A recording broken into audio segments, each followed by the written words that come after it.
The way that you make me feel like I've never been felt before. Look in your eyes, I found that one I've been waiting for. I'm feeling electric.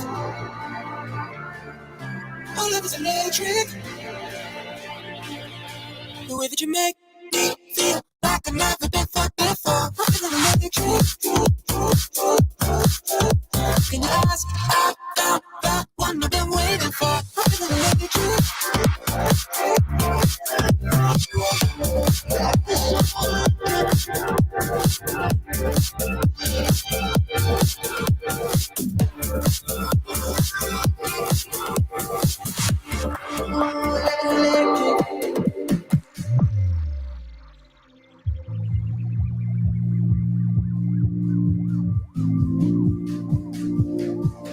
The way that you make me feel like I've never been felt before. Look in your eyes, I found that one I've been waiting for. I'm feeling electric. All of it's electric. The way that you make me feel like I've never been felt before. I'm feeling electric. In your eyes, I found that one I've been waiting for. It's like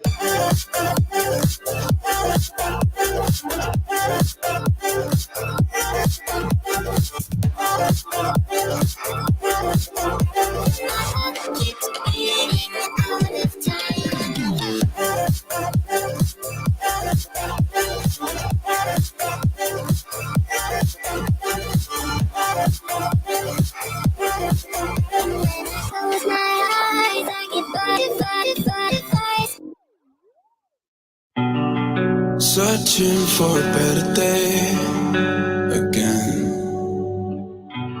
Brace yourself for the heavy. Crying for another way out of here. Hard to know what is ending, but don't lose sight of where we've been. 'Cause slowly time will start again. So stay with me. You don't have to leave, just try to breathe. Don't have to leave. Don't run away now. Know that it's only us. Just stay with me. Don't have to leave. Don't have to leave.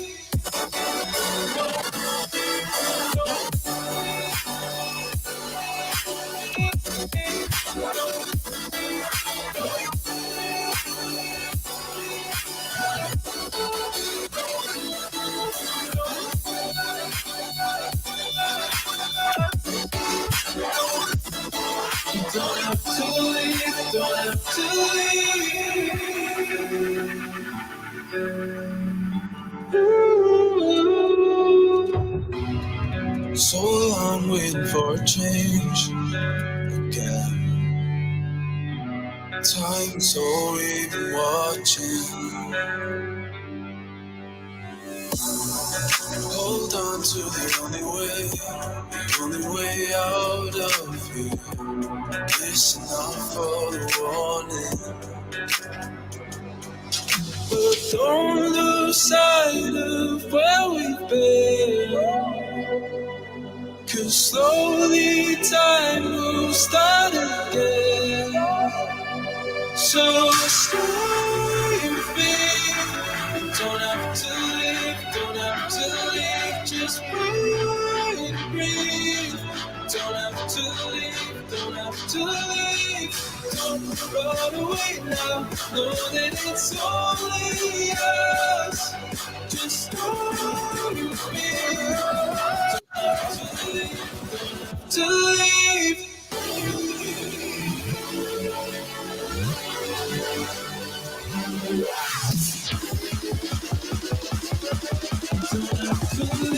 Don't have to leave.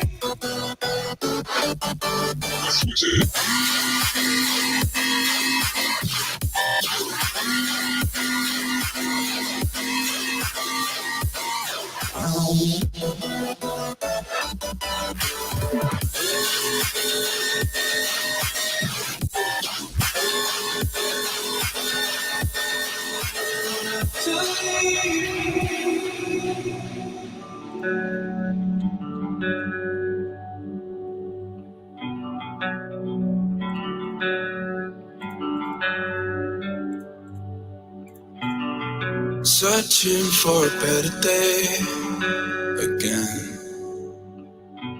Brace yourself for the heavy.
Well, I don't know about you, Grave, Yes.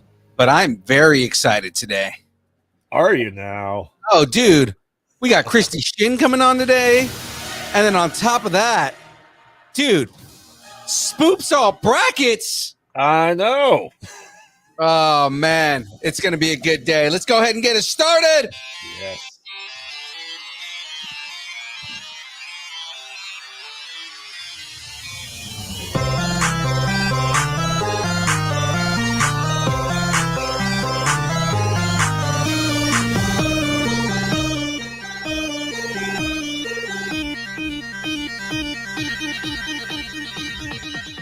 Distance nerding.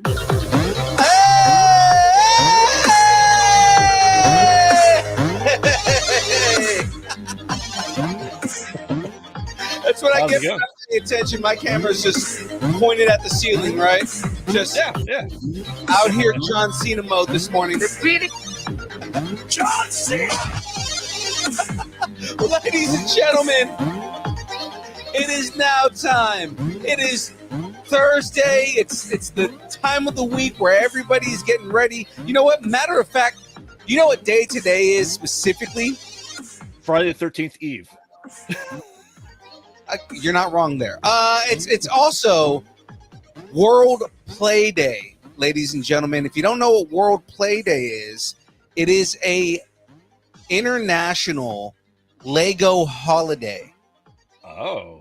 Yes, it's a big deal because they're making it a huge thing where it's like, yeah, you have International Lego Play Day, and the whole idea is just building stuff, right? It's fun stuff. So in our celebration of World Play Day, I am continuing building Hogwarts Castle.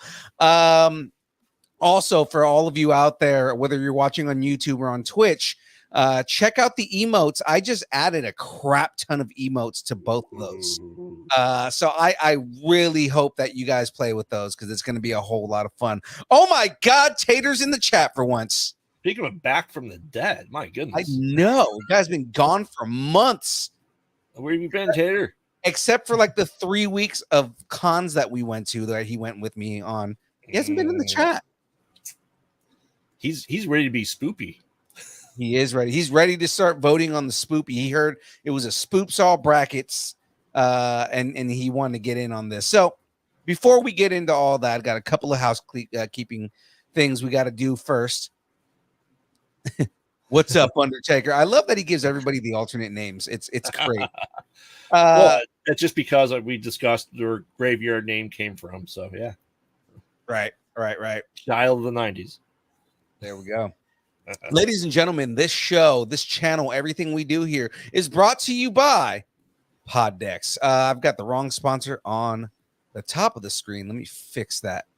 Boom. Poddex, our unique interview question and episode starting prompt in the palm of your hand. So whether you are a new broadcaster or an existing podcaster looking to grow your audience and get more engagement and level up with poddex.com. Guys, Poddex are amazing. We use Poddex in all of our interviews. Matter of fact, just to throw it out there, just so you guys know how we do this, or just in general, like I'm just, I'm taking a long route around what I'm trying to say. Graveyard also uses Poddex for both interviews on Conversations in the Void that you can find on on most oh God, Pod Out at Night. There you go. I wanted to say mostly Pod Out at Night, mostly, but it's like no. But your YouTube channel is Pod Out at Night, so on Pod Out at Night, as well as Close Up Magic, because you can see pick a card, any card, and Graveyard will tell you your fortune. Yes, and your fortune is everybody's fortune is you're all going to die. Exactly. That's always a fortune every single time. That's everyone's. What's your sign? Yeah, tell you you're going to die. That's it. Yeah. So ladies and gentlemen, get in on the Poddex. It's well worth it. We use Poddex. Conversations in the Void uses Poddex. I know Geek Saga uses Poddex. Pretty much anybody that associates with us uses Poddex at this point. So and it's worth it. It's an infection. Yeah, like a zombie virus. I mean, like it's very good. It's a very great system to use. So go and head over to poddex.com. You guys have seen my podcaster shirt. That's the Supreme style podcaster shirt. That's a Poddex shirt. So check that out, guys. It's a great thing. So if the whole channel and everything that we do is brought to you by Poddex, you may be wondering, why does Young Phil always have so much damn energy? It's because Young Phil is brought to you by Dubby. Yes. Ladies and gentlemen, Dubby is an emerging brand of energy drinks created to help focus, concentration, reaction time with no jitters or crash. Dubby contains no maltodextrin, no sugar, no fillers, no artificial colors or dyes. Now, you may be asking yourself, what makes it different from all the other gaming supplements that are out there? You know what? I'm going to let you guys know that. I'm going to tell you what it is. Dubby contains Neurofactor. Neurofactor is a neurotropic derived from the coffee fruit. Neurofactor helps give your brain focus and clarity, while the 150 milligrams of caffeine and 3, not 2, not 1, not 4, but 3 essential B vitamins help you stay alert and energized. The number of vitamins shall be 3, not 2. 4 is too much. Exactly. 3. If you get that reference, you're old like the rest of us. All right. Yeah. Find out more about W at www.w.gg. Use the code nerding10. Get 10% off your order. Completely worth it. Before I bring on our guest, what flavors shall I combine tonight? Chat, let's see what's going on here. And remember, Phil does mix his W in with the tears of 12-year-old kids from Call of Duty. Yes, absolutely do. Every 12-year-old child that I make cry. Mm-hmm. I had one crying the other night. I played about 15 minutes of Call of Duty the other night. Yeah. I was trying to kill some time. So I was like, all right, I'm going to play. Literally, this 12-year-old kid got pissed because I kept killing him. And it's just like at the end of the match, just really mad. Like, get better, get good. So the time toxic in gaming is when I play Call of Duty. And I won't have to do your mom either. I mean, yeah, totally won't have to do your mom and make you a brother. Okay. So flavors. What should we do here? What you got? I've got Beach and Peach. Mm-hmm. Speaking of tears, I've got Big Energy Tears. I've got Calio Cream. I've got Galaxy Grenade. I've got Dragonade. I've got Dub Sludge. I think Tater still has my my push and punch, so I can't get down on the punch right now. Oh, you should go poke him with a stick. That's probably should, or poke him with a plank. There you go. Nice. So flavors. What do you think? Beach and Tears. Beach and Tears. I like it. I knocked out Deadpool. All right. But he'll come back. It's all right. Yeah, every time. Well, he always does. So, ladies and gentlemen, before we get into the Spoops All brackets portion of everything here, I have a guest on tonight, and she's been on before. She's amazing. She's a very extremely talented individual, very funny person. If you've ever had a chance to talk to her or just read her books in general, because she's freaking funny. She's like I said, just amazing creator in general. We are proud to be friends with her, and also just proud to have her on the show again. Ladies and gentlemen, please put your fins, your what are the tentacles? What other spoopy things are out there? Your bitch, your demon bitch. I mean, the end of that was, have your bitch hands together. Okay. Ladies and gentlemen, we're welcoming on the one, the only, the amazing Christy Shea. Hey guys, what's up? How's it going? What's up, Christy? Hey. It's going good, man. Been pretty relaxed ever since Meadowlark. And what else? Got another con next week. Getting into a new art space. That's cool. A lot of other cool stuff going on. And my Kickstarter is your demon bitch hands. Yeah. My favorite tagline for my stuff is "We Are Legion," because we get all biblical here or something like that. I mean, you would expect it to be. Right. It's just like, they say like join the Legion. It's like, no, that's lame. We are Legion, basically. So, I mean, come on, that's what made The Exorcist great, being spooky as shit. You kind of just got to delve into the Sunday school shit sometimes. But yeah, so yeah, actually, go on, sorry. I was gonna say that's actually a tagline for an X-Men character. Yeah, actually, it's funny because there's like Legion. There is Legion. He's Xavier's son who pretty much essentially went crazy because he was never trained in the psychic abilities that he inherited from Xavier. So he just goes nuts. And Xavier would have taught him, but he didn't know he was a daddy. So there you go. Yeah, I mean, he also has multiple personality disorder. So I mean, that's also something with him. Yeah, too. I don't know if he was born with it, but I know that wasn't like didn't help with his mental capabilities. So it kind of fucked up his personality. So James says, "How many cons do I do a year?" Oh God, as many as I can. Like I think at one point I was doing 2 or 3 per month. That was tiring. Ooh. And then I did hey Tater, what's up? But yeah, it's crazy. I'm here for the guests. I'm here for the Kickstarter. It's like, wow, everybody's like excited and stuff. So speaking of the Kickstarter, so you got a new project out right now, right? Yes. Yes. You want to tell the viewers about the project that you got going on right now? Right now, okay, so the main thing right now, I'm focusing on the Kickstarter because it's quiet now. I've got a con to go to next week, so this is quiet time for me. But it's basically it's a Kickstarter to fund the printing of the Demon Bitch graphic novel pen_15 here. So if you know the meme or the meme, you'll know what I'm talking about, right? Except she's holding a pen, so you can't accuse her for peddling anything, like obscene. And the next one is Demon B meets Mr. F Word, which is really truly an actual kid-friendly kids book. People say, you can't swear. It's like, I know what a kids book is like. It's okay, actually an actual for real kids book. And yeah, and the thing is that if people get a book from me, either at a con or anything, but even in this Kickstarter, I'll write like rude, stupid things in your book. I will personalize the book. And Right. number two, with every Kickstarter that I do, I go ahead and I send them a fucked up thank you note as well. Nice. Yeah, and on top of that, I've got 2 bits of merchandise with very interesting stories behind them, so you got to check that out. That's awesome. That's awesome. I mean, again, your book is unique as far as like the way the art style is, the comedy in it. It's a very interesting book to read for people who aren't familiar with it. I don't. We are, because since we met you, we've read your books, and it's like, oh God, these books are amazing.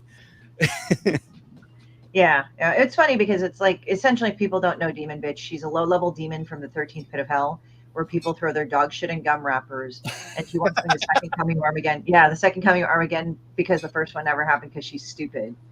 And is the Kickstarter? James is asking, is the Kickstarter connected to my other work?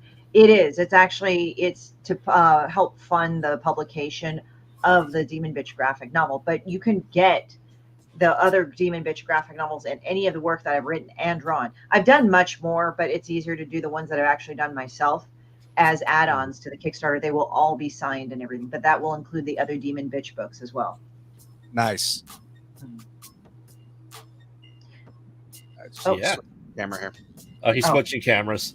He's going to his Lego build. Oh, okay. I was wondering what the heck is like on there on that thing. His cameras are all messed up tonight. I've been running into tech problems all this thing, but yeah, the Kickstarter is connected to my other work. James, excuse me. Geez, my brain is scrambled too. But yeah, like it's that, and then so I have 2 interesting stories in regards to 2 of the other things. So I have I Am Shipbird pin, which is available as a pin, acrylic pin, patch, and sticker, and the other one is Blender Fuck, which is a magnet, so you can have this as a fridge magnet, and a sticker and a patch. And so what it is, the story behind those 2, and I'll tell you in each individual ones. So time and time again, I've always said that Demon Bitch is based off real life. And that's funny because it's like, that's what makes it funny. That's what makes people go like, you feel me on this. Yes, right. 2 weeks left for the Kickstarter, but yeah, back at now, we're so close. It's 87%. And that I just need to do $850 more roughly. Well, 851 and I'm good. So we're 853, whatever. So what ended up happening is that for Shipbird, Hello, I'm Shipbird. I've had people come up and say, you drew me, you're an asshole, you made this about me. To which I reply, like, I've already ran into 4 or 5 of you already. You're not special. And they get all mad that I didn't single them out. And I'm like, okay. So what I did is that I went ahead and I made this pin called Shipbird because I had a number of people come at me going, you drew me as Shipbird, and call me out online, which was even the funnier thing. And the reason why they said, they were saying stuff like, well, she has a white bathrobe, I have a white bathrobe, so therefore you're stalking me. Oh God. And I'm like, what? It was like the stupidest things. And my friends started cracking up. They were laughing so friggin' hard. They were just dying with laughter. And they just basically, so they want to be a piece of shit. So this person wants to be a piece of shit. So they liken themselves to a piece of shit. So I decided to make the pin of I Am Shipbird, and kind of like, remember flash mobs back in 2010s and stuff? Yeah.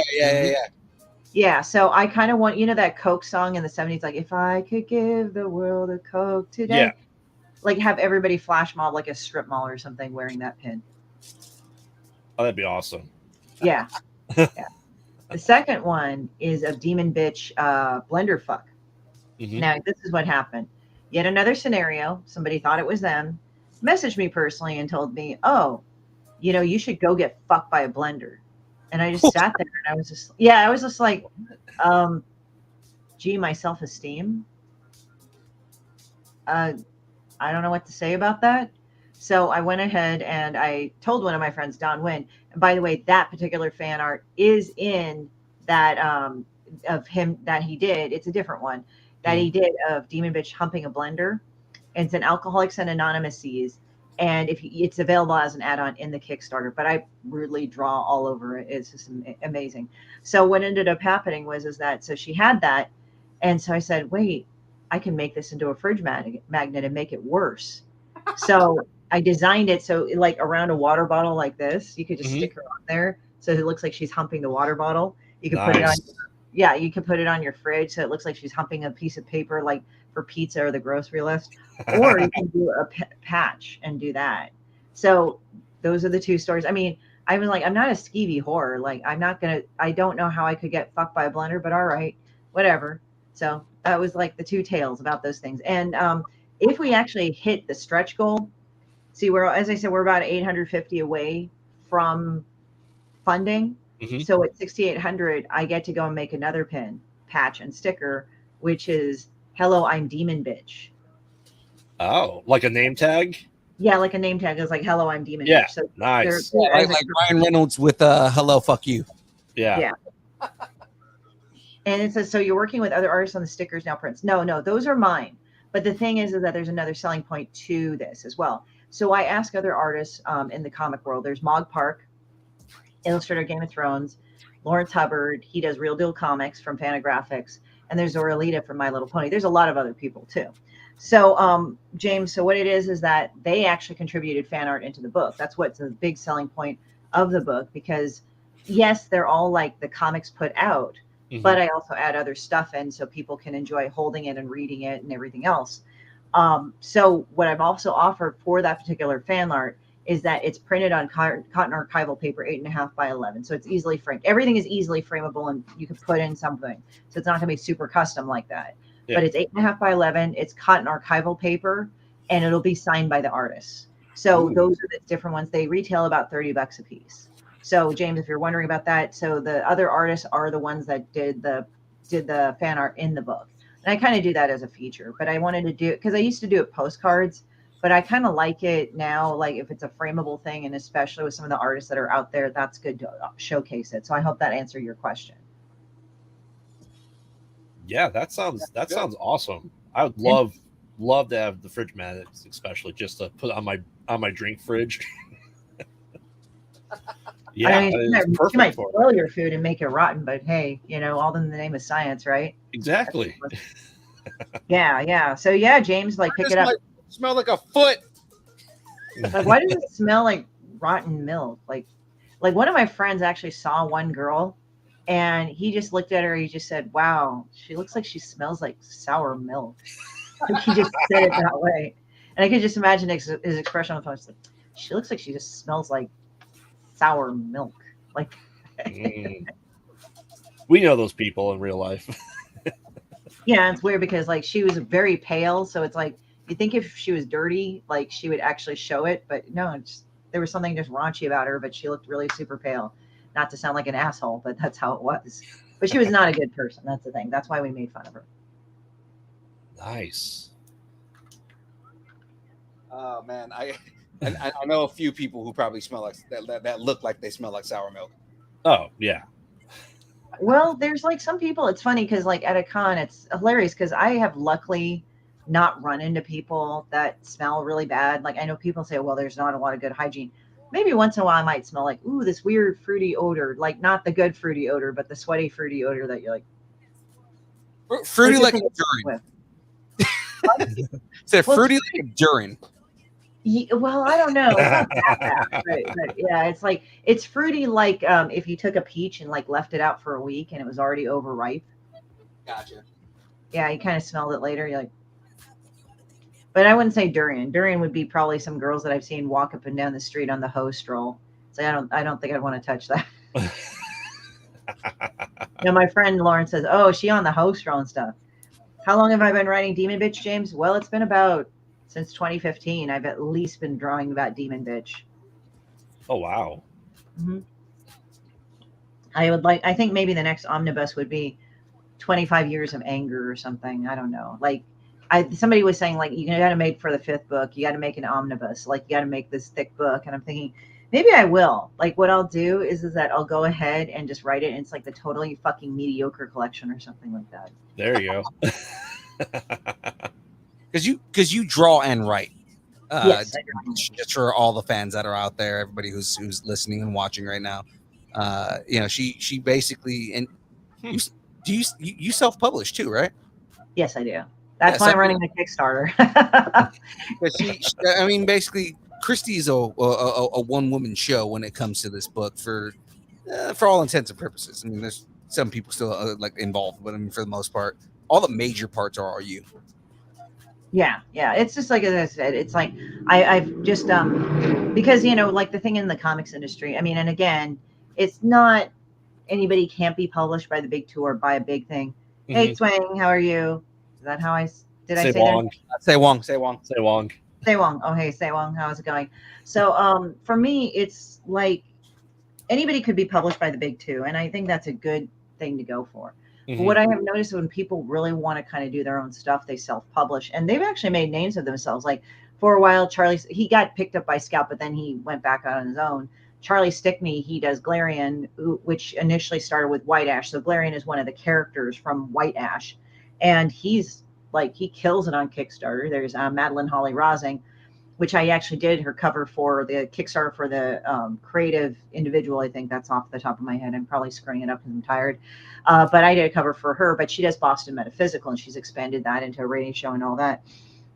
And the distribution, it depends. So the distribution is really like through cons for me. Mm-hmm. It really depends on the volume you sell and what you can work out with the distributor. Now, people thought only Diamond, but now there's Lunar. And you can actually work with both of them, apparently, from what I've heard. It's like you don't need to just stick with one or the other. You don't have most people do not have exclusivity agreements with that. I have not tried it myself, but for distribution, like I go through Amazon, so that's distribution right there. But the thing is, I can't sign the books personally, so right. I sell it through my own online store personally. I know some LCSs that do carry copies of the book, but for the most part, I try to sell it through myself. It's not that I'm not open for anything else, but at the moment, the distribution seems to be working well through Kickstarter and through me. So for every time I go and premiere a new book, I go through Kickstarter to promote it, to get it out there, to help pay for the publishing, and then get it out there. And it's kind of funny because with that, James, which is interesting, is that, let me just think off the top of my head. So with the books that I do, like with Amazon, I stuck with Amazon KDP because the consistency was best. And that helped a lot, especially in the past year or so, because everybody was having issues with print and paper issues like crazy, and they would skyrocket. Luckily, Amazon kept it pretty solid. They only raised their prices just a little. And not only that, I can kind of technically drop ship it. Like, let's say if I go international, there you go. Mm-hmm. And so the advantage of publishing myself, and also I was going to say that major comic companies actually start watching you when you actually when you start running successful Kickstarters. So after your 3rd or 4th one, they'll start watching you too. Oh, yeah. What number Kickstarter is this for you? This is 5. Yeah. So this is the 5th one, and it says I've seen a lot of special variant covers of books, holographic sketch, etc. Like Lumpia with a Vengeance has a ton of variant covers. So here's the thing: I actually got to know those guys, and this is hilarious because Mel and Mog were saying you got to get to know these people. Everybody was telling me you got to get to know these people, but I'm like going, okay, I'm not sure how to get a hold of them. There's Facebook. And I don't know if I tried messaging. I just wanted to like send out the message in a proper way. Because sometimes like through Facebook Messenger, and I've had this problem when people have contacted me through my art page, it was kind of annoying for that. Right. It was like, it didn't notify you. So I had like messages that were over a week or two old, and that was lame. But if people DM'd me directly on my personal page, which is largely my art page too, there you go. So that's the thing. So, but this is the weird, and this is what I always caution people: don't be an asshole online unnecessarily, because this is what happened. I have run into people that have been notable, that have been following me. They're not my followers, but they have been following me. And then what they do is that they'll contact me. Mm-hmm. And so when I see a lot of people that act like jerks online, not, I mean, you're going to get into arguments online. It's just people. Like if a person's being an asshole to you, don't take it lying down. Like obviously handle it right.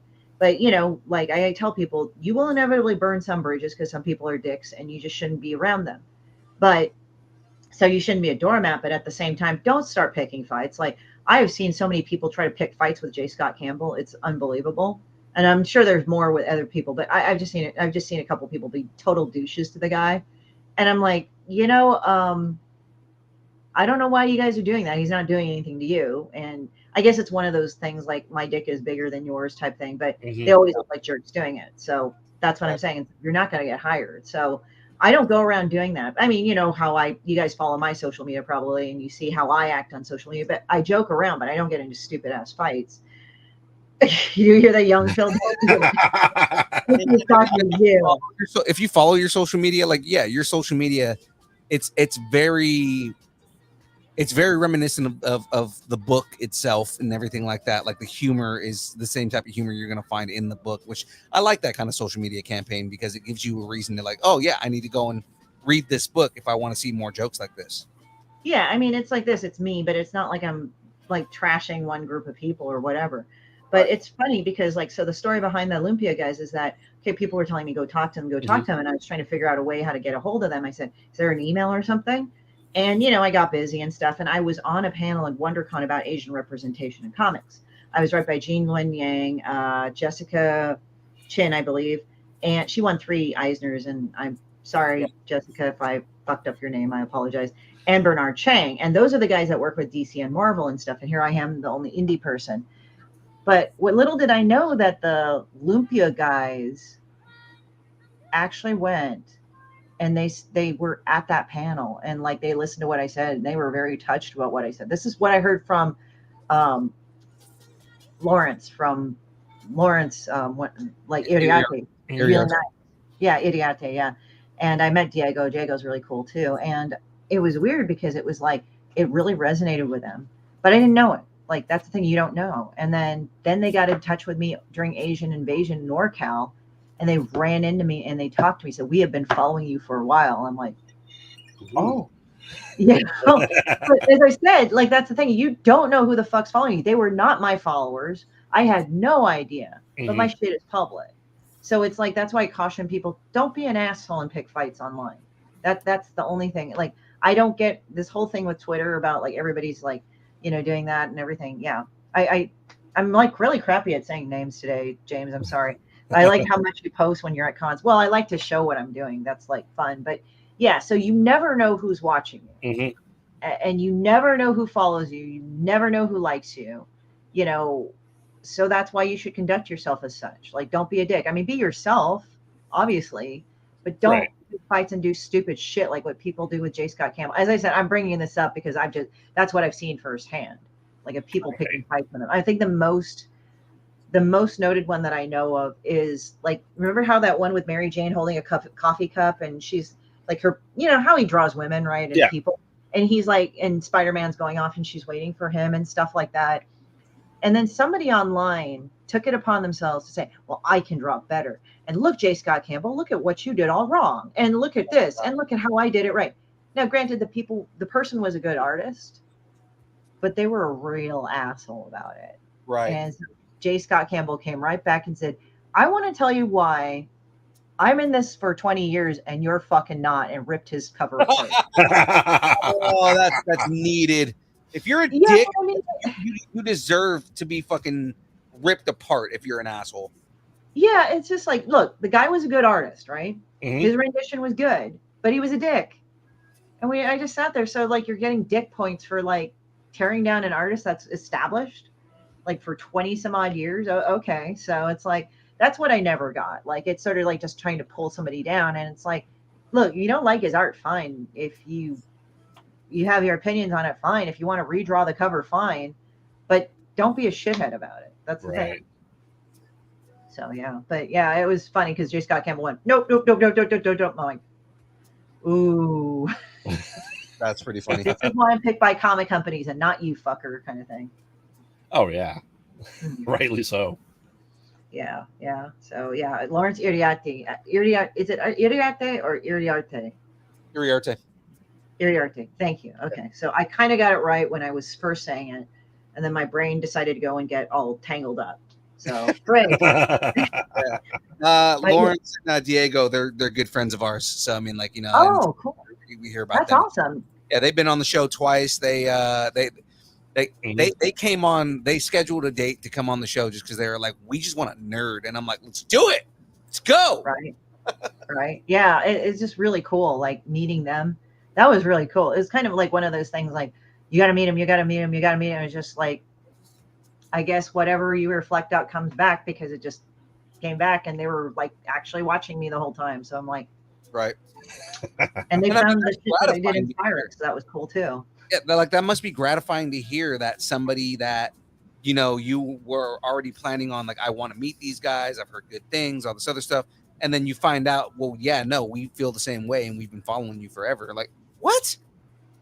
Yeah. It's kind of weird, like how you don't know, like, actually, it's kind of funny. I think notable people in general kind of know how to follow people without being seen, like that Monty Python. How not to be seen. It's like that, you know. So it's, Right. but it is gratifying. So it's like, I mean, I've been noticing like some things from like other big comic companies have been following me when I find out about it. It's not like super detailed, but you kind of know. But again, it's like, you know, you just conduct yourself as usual. I mean, that's why I advocate to people, always be you. Just don't be an asshole, please. Right. Like, you just don't need to be an asshole. Like all this, like, that's why some subsets of comic book people are probably not getting hired again, because I don't think anybody wants to be picked out, bullied, or doxxed. And there were quite a few of those people running around.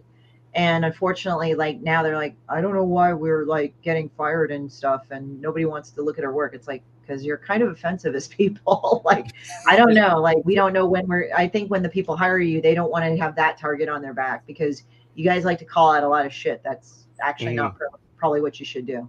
It's You know? kind of how, like, you know, nobody wants to deal with Scott Adams anymore because Scott Adams is a massive dickhead. So it's like, Yeah. Yeah, he says certain things that I know people can take to be very controversial. I mean, it's kind of weird because it's like, also as an artist or as a cartoonist, you kind of skate that thin line of being controversial, but at the same time that can work or for or against you. And it can flip at a dime. Like, some people that go like this, they can go like that and everything.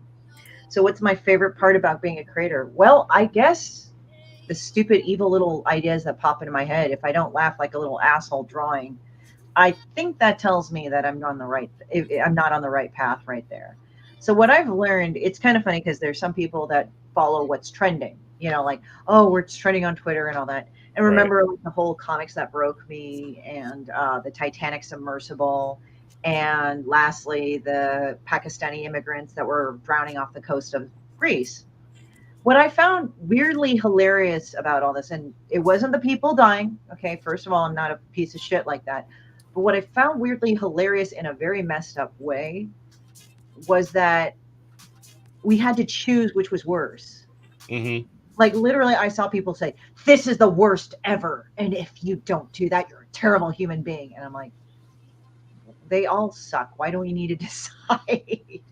Why And then not both? like, yeah, it was like weird. And it was like this weird, gross thing about like taking somebody's dead bodies and just like taking selfies with them. Now, I mean, we didn't see the dead bodies, obviously, the people in the submersible versus the immigrants or the person, the unfortunate man that died of overwork in the industry. What I mean is, like, yes, there was this general outpouring of sympathy and sadness and pain and a call to change, and I think that's a good thing. But it's funny nowadays, like on the internet, we could see who's the attention whores. So all the attention whores started jumping on there. So I actually did 2 Demon Bitch cartoons making fun of people like that, like Shipbird and Demon Bitch were taking selfies in front of some guy in the coffin, said, wow, I'm glad he's dead. because it's like it's for the likes and the hashtags. And then Right. the other one where they're fighting King of the Hill, or King of the Mountain to take a picture on top of the corpse. It's like, bitch, it's my turn, you know. So, but it's like there was that, and what I found kind of hypocritical in some aspects of the comics that broke me thing, which I don't think is a bad thing, but there were some people that jumped on that were smaller publishers. They claimed to be better, but then when you did some digging, they did not pay their artists. They even paid them less than the bigger guys, and they ripped off a lot more work. And again, I'm not absolving the other companies of doing that. They're just as bad, but the little companies that were saying, oh, well, you know, we're better. It's like, no, you're not. You know, you're much worse because you take advantage of the people that whose subsets you represent. Right. So I found that very sarcastic. So apparently I'm the one that kills the elephant and puts it on a dish and presents it to everybody like, here you go. So Oh God! All right. Well, Chrissy, let's plug the Kickstarter one more time before we jump into the brackets here, because we definitely want to see if we can get some people to sign on for you here. all right. I think you already put up on screen. Oh yeah. Oh yeah, and copy and paste the rude note up on YouTube, please. Like if you pledge now, I will send you right away the note because I'm right by my computer. I'm right at my computer. And if you pledge now, I don't care what amount it is, just I'll send you a rude note and you get to copy and paste it in the comments. Oh sweet. Yeah. So it's just one of those things. Who's young Phil, by the way? I don't That think is I know. me. That is oh, my. That would be me. Oh, why are they hassling you? Oh, it's just James. James, the other co-host of Distance Learning, who's never on his own I show. didn't recognize him. He just looked like some older guy with glasses or something. Because it's like he looks different when I see him. He looks different. I think that should be James's new tagline: "Some older guy with glasses." What do you think?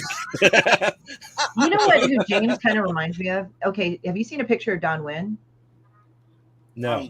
I'm about to Okay, look let it up. me find a picture of Don Wynn because Okay. I'll put it on my Facebook. Don Wynn's a attention whore. He'll love it anyway. So Don Wynn's like one of the artists right here, but I swear to God, he could be like the little brother of Don Wynn. Okay, he's the first one that pops up because he's just fucking just so prolific. So let me find a picture of him. Yeah. Here's his profile picture, but he could be his younger brother or something. Here. I'll post it in the private chat, but you guys can go and show what. As soon as I type in his name, it's the first thing that pops up. Yeah. Don Wynn, the Okay. guy. I found this on the web as soon as I type in this. Yeah, I definitely see that. My goodness. I'm pretty sure you can put his picture up and say, "Hey, isn't that James?" Oh my God! James' brother. It's Yeah, like, doesn't it look? Huh? it's like James lost a bunch of weight. Oh, I'm not going to go privy to that. You That's guys- okay. It's the shit we talk to each other. So I get it. I remember James, like, I feel kind of bad because every time James has talked to me, like, he wanted to go get a drink, but I remember that cringy bar we went all to, like in that Boise, Idaho show. yeah. That was the weirdest fucking part. Okay, first of all, I want to say that the place did not break any laws in terms of serving alcohol but they just had a minor that ran the bar or kind of oversaw, like, so nobody would steal shit kind of thing. And it was, Don Wynn right there. Yeah, he looks like James. He looks like a younger brother of James. I realized, like, James like kind of looks familiar, and like, oh wait, it's Don Wynn. Don Wynn's Vietnamese, so I know the difference. it's almost the same face, the same point.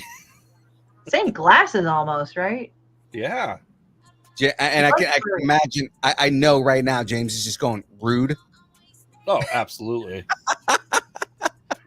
Absolutely. He's going to find some bald beard person to make fun of me later. I guarantee it. Yeah. And then he's going to find, I mean, he's probably going to find a white dude. Let's be honest. Because he knows how much I get offended when people go, "Oh yeah, no, white guy." No, I'm full-blooded Nicaraguan, dude. I'm super Hispanic. Yeah. So, yeah, I just thought it was funny because I said, "Oh, he looks like Don Wynn, like Don Wynn's older brother by a year or two or something." Phil, that was awesome. Better that James is the older brother. Well, I mean, James kind of has more gray hair. Yeah, that's true. That's true. There you go. Yeah, I'm holding my little toddler of a cat right here. Aw. His name Phil, is that was awesome. Oh yeah. Yeah, it was great. But I mean, now you can call him Don Wynn's little brother or older brother or something all the time. I thought Phil was mixed. Is Phil Filipino? I think he's Filipino, right? No, I'm not. I am Nicaraguan. No, sorry. I mean James. Sorry, my James brain. is I Filipino. told you, my brain is fucking messed It's up. no, it's okay. Everybody does that. Everybody always calls me James, and apparently James is James. I somehow Well, it's Say Wong saying he thought you were mixed, Phil. I am not Well, mixed. Full blooded. No, I mean, because like I thought by the last name you could have either been Hispanic or Latino and or Filipino, because some Filipinos kind of look Latino too. Like Yeah. the Filipinos I know are like they look either Asian or they look Latino. Need some demon. Well, you better get some, dude. It's right there on the Kickstarter. Kickstarter, James, come on. Jump on that. I'm gonna write you a rude ass note. Funny enough, my mom was adopted, and my adopted grandfather was Filipino. So I grew up like steeped in Filipino and Latino culture. Oh, okay. So you like lechon kawali because that shit blows up my colon. There we go. He said it's because Phil doesn't look young. Ooh. I got tossed. I got confused by young. But yeah, like that cringy bar in one of the places we went to, it was like, what the fuck is this? Like, Yeah, I remember. it was By like the the way, weirdest bar. I was gonna say, in regard to the young portion, somebody asked me a while back, at what point are you no longer young Phil? And I was like, never. My character will always be young Phil. So why young that way? So when we first started doing the podcast, we were trying to come up with aliases for ourselves, and the alias I came up with was more along, like, it had nothing to do with me being like young or trying to be young. It was more, what would my older brother call me, right? And I can just hear him going, "Oh, that's young Phil, right?" So I was like, that's just how my brother is. So I was like, so young Phil, like, oh, that's my boy, young Felipe. Oh, that's young Phil right there. Like, because my brother will say that to mess with me. I hate the name Phil. Why do you hate the name Phil? I've never liked Phil because my name is Philippe, right? So I mean, like, I've never liked Phil, and my brother, to piss off my mom, because my mom would always make a point of trying to make sure that people pronounce my name right when I was a kid. So she would always correct people and say, it's not Philip, it's not Phil, it's Philippe. Get it right. And I hated my name. And so because my mom corrected people forever, and by my mid-20s, my older brother, to piss off my mom, started calling me Phil when we were all together. And I've never liked Phil. I associate the name Phil with fat bald dudes that have ponytails, like comic book guy. Oh, you mean like that guy? Like, it kind of reminds me of like Rocco's Modern Life when they go on about the elf woman, and I think like Lord of the Rings was just released. It's like, the elf woman is the most beautiful woman in the planet, and it's like, well, I know I'm Asian too, James. But like, but he's just like going. She's the most beautiful woman ever, and if you don't like the elf woman, then you don't like any woman at all. And there's this guy in the show that looks at him and is like, gee, you're an idiot. and on a side note, I had Chris Mancini on my podcast one day, a draw stream, because we're kind of working on this different Kickstarter together. We were just like co-sharing. We just have this great network. So we were talking about Lord of the Rings, the newest one's Rings of Power, which is like the prequel to all Lord of the Rings and all that stuff. Mm-hmm. Right. So yeah, so it's just like, I'm kind of looking. Oh, Don Wynn was asking me what's the podcast. I said it's in Distance Nerding. I put the link in my latest update.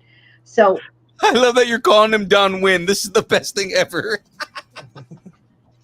no, actually, yeah, the actual Don Wynn. I'm letting him know. I said he looks like your version. I thought you were calling James Don Wynn. I was like, this is the best thing ever right now.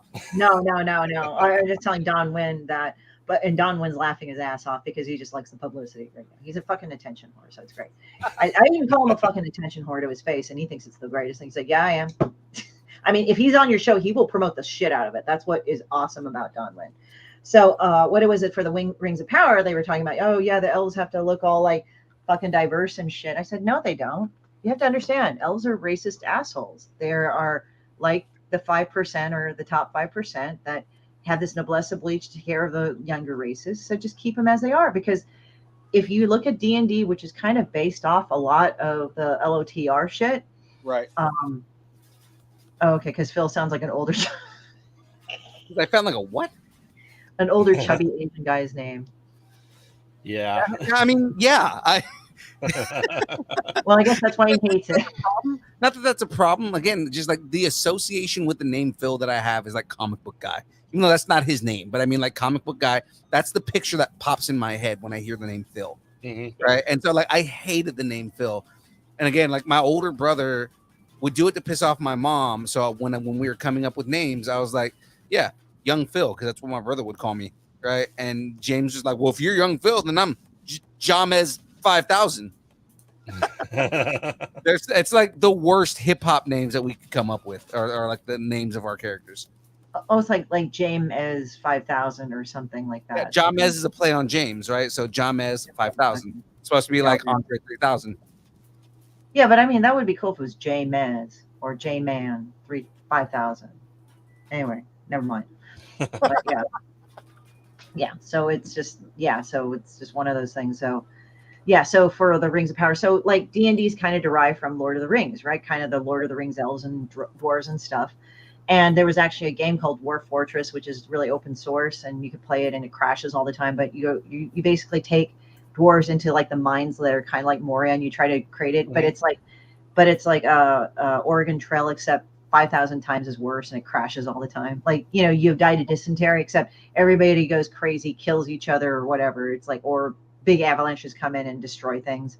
So it's great. But no, so it was like I was looking at it and I said, you know, if you look at the different classes of elves and how they're drawn, I mean, you look at the drow, what do they look like? Yeah, and then you look at the wood elves. Well, they get a little sun, so you know what they look like. And then you look at the high elves, it's like, oh, they're all pale and blonde. I'm like, there you go. You know, leave it like that, because they're assholes. And I said, you have to show the inherent racism of elves, so leave it like that. And when I put it that way, people were like, you know, you're kind of right. You know. And I said, like, look at the dwarves. They look down at the dwarves. Why? The dwarves are dirty. They live underground. They're always grimy, but they like dig up the cool shit, and then they make nice things that you can get it from them. So that's why they have a use. So it's like, just keep the dynamics, because that's just how you can understand the racial tension of Middle Earth. And then the humans are just these dumb motherfuckers that fuck up everything, and somehow we don't die. And we don't live as long, but yet we screw everything up in a very short period of time. That's why the elves fucked off to the Greylands, because they're like, you know, we're done. Bye. So basically Americans is what it is. Yeah, kind of like they just fuck off to the Greylands. The Americans of Middle Earth. I don't know. They're the British. So, yeah. They're the British. Middle Earth-ish, I think. We've kind of like mellowed out of it, but I mean, it's like this whole thing, like with the elves, they have their own sub hierarchy, and then like the dwarves don't really have their hierarchy. They have their royalty and stuff, but there you go on that. And then you get the humans, which we have our own shit. So I don't know what the hell's going on there. I mean, yeah, elves are super elitist if you like really look at the way that they are. Absolutely. No, don't change a fucking thing. Like I said, no, don't change a fucking thing. Just like leave it as it is, because they're super elitist pieces of shit. And they're like, well, we're like in Dwarf Fortress, if you encounter them, they're vegetarian and they just talk down to you like, oh yeah, you're a dwarf. Hi, we want to buy things. That's how I imagine how elves talk. It's like they say, well, but they're supposed to be high elves. It's like, yes, they're very high elves. They're looking down at their nose like down their nose at you. You know, but yeah, as I said, whenever I explain it, it's like, wow, that makes sense. I said, yes, so keep the elves and everything just the same, because that will all come to light. Because like the only thing that actually was kind of cool was Legolas and Gimli like becoming friends, but dwarves and elves really didn't fucking like each other. And that kind of like when they tried putting in like all that diverse stuff, it sort of like mellowed that part out why the friendship was so special. It's like, no, the Right. friendship is special because they fucking hated each other. They're like, yeah, you fucking dwarf, fuck you. Yeah, dwarf, you fucking dirty little bastard, whatever. And then they're like, yeah, you're my best friend now, man. We're homies. And that was the beautiful story between Legolas and Gimli. Right. Which Yeah, they kind of shoehorned into the Hobbit. What's the Kickstarter link? One more time. Yeah, that's right. Because we got to get into the bracket here. Because we've got a lot of bracket to get done by the end of the month. So. I'm just kind of like going, I hope I didn't send you like the shortened version of the Kickstarter link. Let me give it to you again, just in case, because I had one where it had all the dots and people are like, yeah, I can't get to the link. I'm like, fuck. So let me go ahead and give it to you in the private chat right Yeah. here. I just want to make sure because sometimes people do this stupid shit. Like, I don't know why it does what it does, but it's like that. It's like, that was weird when it happened. Oh, Don, should I invite Don Wynn on here and like have you guys talk to him too? Oh, he's watching it now.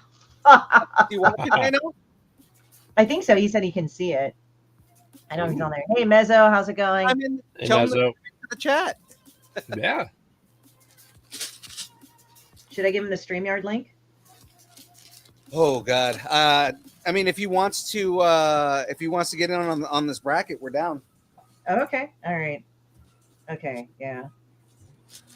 So while you're sending the link here,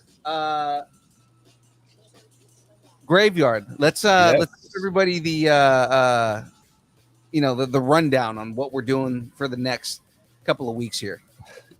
Yes. So we are going to go ahead and start the best horror film franchise. And when I say franchise, I'm talking to you, Say Wong. I mean every movie in the franchise. I don't care if it's a reboot. I don't care if it's a remake. I don't care if it's 80 years old or versus now. Everything in the franchise I'm taking into consideration. So I have the bracket ready. I think we had one vote last week before we went whole hog, but because it was an awesome show, let's get into it. We are starting off with, again, Hellraiser versus Friday the 13th for the best franchise. Phil, I know you were going into it last week. Do you have any continuing thoughts? I've had a week to think it over. Mm-hmm. Friday the 13th. Friday the 13th. Yeah. Like I said, it took Friday the 13th reboot for the win. No, Say Wong. No. You are sadly mistaken. That movie killed it. Friday the 13th. Say Wong. Are they rebooting the show? I heard that I remember the show. It's a prequel. Oh, okay. The show that came out in the early 90s was just like a Tales from the Crypt that didn't have anything to do with Jason Voorhees. Oh, okay. Say Wong. Yes. Reboot original? Yes. All of it. The entire franchise. The franchise is every movie in it, Say Wong. You know what would have been a cool epic fight, and I hope they can still do it. What's that? They should have Freddy, Jason, and Ash. They were talking about that shit for the longest time. That would have been ridiculous. It took 14 years for Freddy versus Jason to come out. Yeah, I remember that. That was stupid as hell, but it was funny. It was just ridiculous. It was fantastic. It was the best. It was the best Robert Englund Freddy we got to date, I feel. Yeah. It's like they were playing caricatures of themselves. Mm-hmm. Yeah. If Bruce Williams in there, does Graveyard cream his pants? That's the question. I have the 2 series of Freddy versus Jason versus Ash, the comic series run. So as soon as I knew that happened, I definitely got it. And they are stupid expensive now. Oh, really? Oh, we're talking like $100 each issue. Was it a good series? Like, was it satisfying? Oh, yes, absolutely. Because, and this is the reason why that film never came to fruition, because they all had the meeting and they go, Ash is a hero, therefore he wins, right? And they're like, well, no. What do you mean no? Of course he's going to win. He's not a villain. Mm-hmm. He doesn't die and come back like everyone else. So he'd have to win. You know what's actually funny was Hellraiser, the fourth one of the old series. In That was space. it was so Hellraiser in space. stupid. It was great though. It was just so fucking stupid, but it was great. Like Yes. I mean, there were some parts of it that were cool, like the cube. I forgot what the toy maker. I think that's what they called him. Mhm. Like his generations. Yeah. Where they went ahead and he did this because they devised like how to go and reverse the cube. So Yep. now it's like how you had to do it, but it had to use quantum physics and light and everything, which I thought was pretty cool actually. But it was like kind of stupid. Like it was just silly. Oh yeah, like I said, it only took 4 movies for Hellraiser to get to space. It took 10 for Jason to go to space. So I'm voting Friday the 13th over Hellraiser. I say that the winner of best Hellraiser movie, if we're gonna go like best in the franchise, is not a movie at all. It is the episode of Rick and Morty where they have to deal with all the Hellraiser style characters. Yes. I do actually kind of miss Pinhead, like the standard Pinhead of the Colonel. But it's funny because I mean I was never really into like the book series, but one of my friends is really into the book series. Mm-hmm. So I asked her about like the female Pinhead, what was that about? Rather than yelling and screaming about it. And she said actually what it was is that pinheads are like the Cenobites are supposed to be like the black priests that follow the pain. It's a very BDSM oriented horror story. Yes. Like I mean I might be being like repetitive with some people, they follow it better. But the thing is that it's supposed to be about Christine, who is actually the heroine of the initial series, but she becomes a Cenobite because she's so traumatized by all the shit she's been through. So she becomes Pinhead. And Pinhead is just a role, I guess, of the Cenobite. I mean, she in the movie series, the Mayhem, the guy who plays Mayhem in the car commercials, was actually in that Hellraiser movie where she dies. Oh, okay. So, because originally Pinhead was not called Pinhead, he was the priest. Yeah. So he and then became Pinhead in number 2. So the new Pinhead, if you will, is the priestess. So they create new Cenobites throughout the universe. I just consider it another incarnation of another Cenobite. Yeah. Myself. Because I've read the Hellraiser ones where they had the comic version of the Cenobites and all that other stuff. Yeah. And everything. So it's been pretty crazy. Hey, Frey Girl, what's up? Hey, Frey Girl. So okay. Christy, what do you think is a better series, Hellraiser or Friday the 13th? Oh, it's funny because I had never really watched horror, which is hilarious. I'm familiar with the characters because I've watched enough of it. Mm-hmm. So I liked Hellraiser just because I had friends into it. We would hang out and watch it. Friday the 13th, there were some parts of it that were kind of cool, but I never really got into the series as well as Nightmare Before Elm Street. Mm-hmm. I mean, of course, there's DJ Jazzy Jeff and the Princess and the Fresh Prince with Nightmare on My Street, which was funny. Yes. But I think I watched Hellraiser more, but I'm more of the single type of movies where actually one of the movies that I thought was, as I said, I'm not really into horror genre like where now they have trigger warnings and shit like that, which I kind of, I mean, it has its own genre, but it's kind of sloppy to me. Like it got lazy for a while. But what I really liked was The Thing. Yes. Why I thought the thing was fucking brilliant is that, a totally normal thing and it fucked everything up. And then, we think it's not normal. Oh shit, And it did very cringy things like, where they tried to defibrillate his heart. So they opened up his heart to do it and it bit the guy's hands off. I'm like, oh, I'm an artist. No, But it made me feel weird because it was like, but that's the point of horror. It's supposed to make you feel yeah. Oh, yeah. That's what we love about John Carpenter, Oh, yeah. Absolutely. I mean, he did vampires, which was great. Vampires. Oh, yes. Like vampires, everybody panned, but I'm like, vampires, like looking back, it was actually kind of a cool movie. You know what John Carpenter movie I actually really liked was Ghosts of Mars, surprisingly. I heard that was pretty good. Like I didn't watch all of it, but I heard it was pretty good. Oh yeah, it's good. John Carpenter has done great things. I mean, we did have, diabetes himself in The Thing.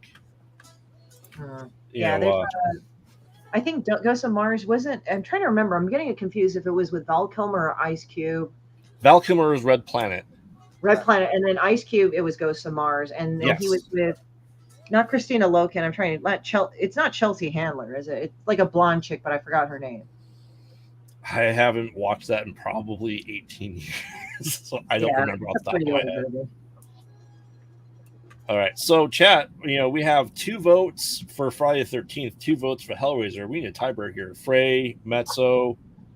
I know Shadoo's joining here, Phil, shortly. Okay. I know James is too afraid for this bracket. It's too scary for him. Frey, it's between Hellraiser and Friday the 13th. Oh, wow. I'm sure it's also Jamez doesn't want, his children to be involved in this one. Right. It's not like our generation where, like, the scarier the better. Right. Oh, Shadoo's here. Hold on. Ah. I got him. Don't What? worry. You build What? your Hogwarts castle. Okay. Shadoo. Hey! Shadoo, what's up? All right, Shadoo. It's time to get All right. spoopy. You ready to get All right, what do we spoopy? Hellraiser versus Friday the 13th. What's a better franchise? That's not an option. Oh, Lord, it's not an option. Like, I don't know because I'm too young to watch all of that. Right. Excuse me, sir. I started watching when I was 4, and I turned out. Oh, never mind. No, I haven't watched any of those because I'm not a horror person. But you know them. I'm afraid of leather I and know Friday the 13th. So you're going to say. I am going to say Friday the 13th. Good, because that's the better franchise anyway. So it is, but still, it's. I don't know if the thing's the best John Carpenter horror film. I mean, he did make Halloween. Yeah, That's true. He did. All right. Horror movies are known to cause baldness. I'm sorry, sir. My co-host of the podcast has a full head of hair, but he has a beard. So, if you want to be able to grow a beard like a man, you got to watch him, James. I'm sorry.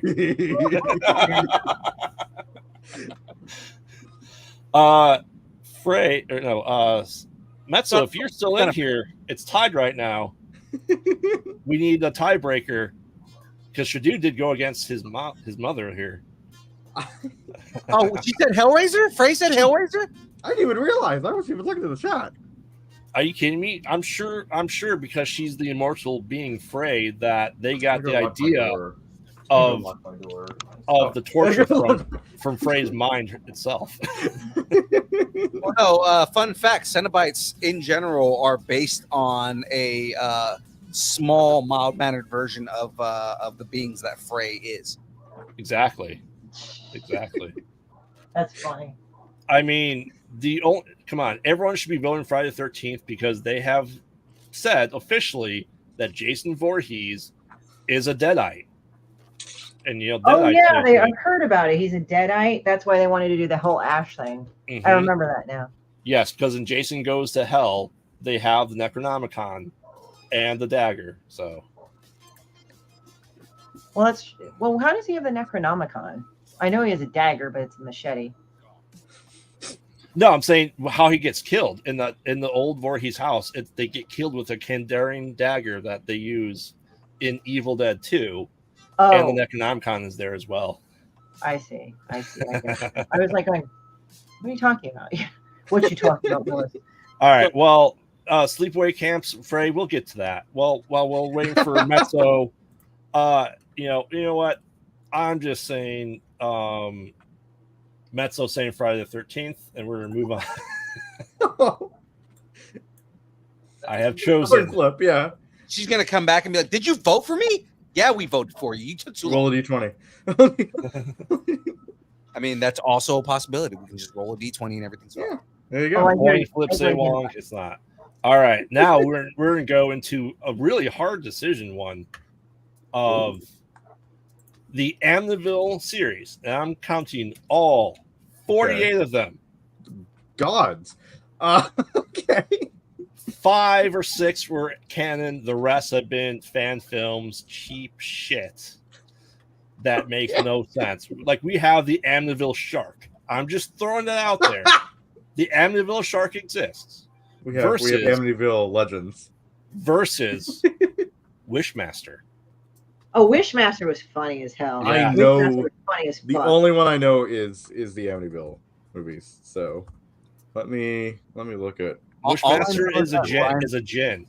All I know is that Ryan Reynolds was in an Amityville movie. And And that is He true. wasn't Robert But in the first Wishmaster, you have. I'm being yelled at from the other room. Yes. So I'm just saying the first Wishmaster did have Tony Todd, Kane Hodder, Ted Raimi, Wes Craven. It was also directed by Robert Kurtzman. Okay. That actually does make it harder. Look, I have someone yelling at me from the other room. Is it Frey? Yes. Wishmaster sounds from the description I've read like a better movie. Just imagine a monkey's paw, but in a demon form. Like I'm in. He's the I'm jinn. in. He's the I'm jinn in. from the I'm in. Middle Eastern lore. Ooh, Yeah, and here's cool. another thing too about Amityville that I kind of didn't like because it was based on a real story. Yeah. That real story was fucking bullshit. Real. Yeah, it was bullshit. It was bullshit. Right. Anyway. Yeah. Yeah, Yes. it was bullshit anyway. So it was like, here's the thing: you can have fantasy, you can have urban legend, that's fine. But you have something that's totally based on bullshit. Fuck you! I don't want to deal with it. Yes, as we point out in the podcast, Ed and Lorraine Warren are the worst Christians in the world because they lied and cheat and swindled. Yes. You are not wrong on any of that. Yeah. Guy, there was this one guy, I forgot what They're not show it was. good. It wasn't Elaine Warren or anything. He had his own museum. Mhm. He was like an older bearded guy. It wasn't on for very long because I like watching paranormal shit. The Oddity Show. The what? He had the Oddity Shop with like the The Oddity mermaid. Shop, and he had the salt around like Mhm. that. That was actually pretty cool. Like I actually kind of thought that he was a little more for real. Like the Warrens, I mean, they put up a good show and all that stuff, but Amityville Horror in itself was kind of silly. You know, it was like, no, they were trying to get out paying the mortgages because how can you explain like all the other people that fucking moved to that house and they didn't have a problem? Yes, and usually exactly. Like usually people that when they moved into haunted homes, they're always going to have the same issue or similar issues. Right. Exactly. Well, see how the sequels continued in Amityville was people bought stuff from an estate sale, and then their houses got haunted from those items from that house. Yeah, so but someone that's not bought. I know. That's not how it works. I mean, I'm not arguing with you like that's how the movie wasn't. It's just like, but that's not how it worked. You know? Oh, I know. Yeah. So, are you going to say, Chris? Are you saying Wishmasters then over Wishmaster? I'd say just because he was just like weird. It was like kind of on the border of bad acting, but it was actually kind of cool how he said, "What is your wish?" Like he said it in that really weird way. And I would say how they did the wishes was clever. Like, come on, make your wish, make your wish. And she was just remembering how it all started. So she said, I wish this guy was never drinking. And he's no, and he gets refrozen back and contained in the statue again. And he never got broken out. Yes, and the last one is prophecy fulfilled, where she says, "I wish I could love you" to him. He can't fulfill that wish because he can't make someone fall in love. That ending was stupid. Anyway, what? Like I said, this is my wheelhouse. You do all right. This is. I know. I'm out match. Oh, Don Wynn just updated. He said can't do it tonight. Busy though. Thanks though. Get that money. Yeah. All right. So Wishmaster moves on.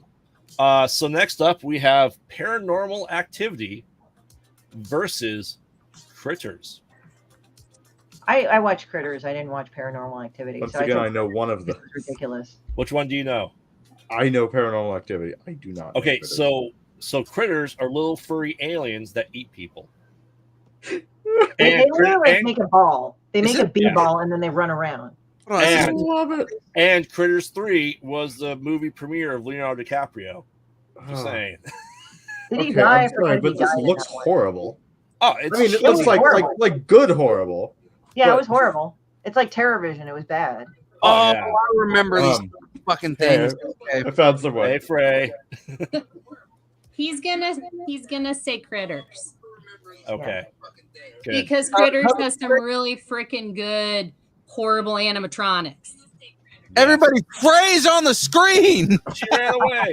She's gone now. Nope, you missed it. So, young Phil, what do you say? What say you? Between Critters and Paranormal Activity. Yes. See, I mean, like Paranormal Activity movies. I mean, it got a little weird after like the third one, but I mean, right. I'm saying as a whole franchise. That's what I'm saying. Like after the third one, it got kind of weird because you start getting into the whole like witch thing, and like the witches are causing everything and all that.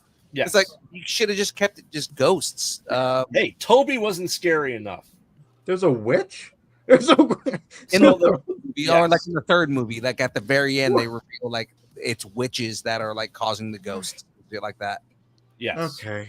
And Whatever. it's a demon Yeah. who right. knocks at your door because that's scary. A demon. He acts like a poltergeist, but he's a demon. Do they also bring the black-eyed children in somehow? I mean, it's No. just like, are we just going through all of it? You mean all the like urban legends and the oddities and the cryptids, basically? Yeah, just make it a whole thing. Just do like a cinematic universe of. What were cryptid. those things that were called? They look like pants, but they're walking by themselves, and they. Oh, supposedly- the Nightcrawlers, right? I think that's what Yeah. it's called. The They should do Fresno one with those Nightcrawlers, yeah. fucking things. Yeah. They tried to do one with Slender Man. I know that they did one with Slender Man. And that was Yeah. awful. Yeah. Oh, it was really bad. Okay. Yeah. That's That unbelievable. sucks. So Phil, think- are you rolling Paranormal Activity? No, I think I'm going Critters because I think Critters overall, I'm going to take the camp of that series over Paranormal Activity, trying to be serious, but just doing more and more outlandish shit. And just like it felt like after a while for Paranormal Activity, they just tried to start stretching shit. Yep. And it's just kind of like, I don't want to see you stretching a storyline. Whereas Yeah. Critters, it was like, what funny, weird shit can we do with these weird ass little monsters? So Right. I think I go Oh, Critters. They knew what they were doing from the very beginning. They did not try to elevate horror in the slightest. They were consistent the entire way through. Right. You And want to see people eaten by critters? Here's your movie. It's that easy. I mean, they didn't try to make it seem like they weren't schlock, So I mean, like, I'm all for that. So we're gonna go with Critters on this. All right. Critters wins because who's scared by someone watching over you while you sleep for 3 hours at night? I mean, that just happens to me like randomly, But, It's a succubus back, Shadu. she never left. All right. So next up, we have the entirety of the Halloween franchise. Oh, And okay. including the disasterness that is Halloween Ends. Okay, I'm gonna be honest. I haven't watched the last two. Good. Don't. I haven't really watched any Halloween.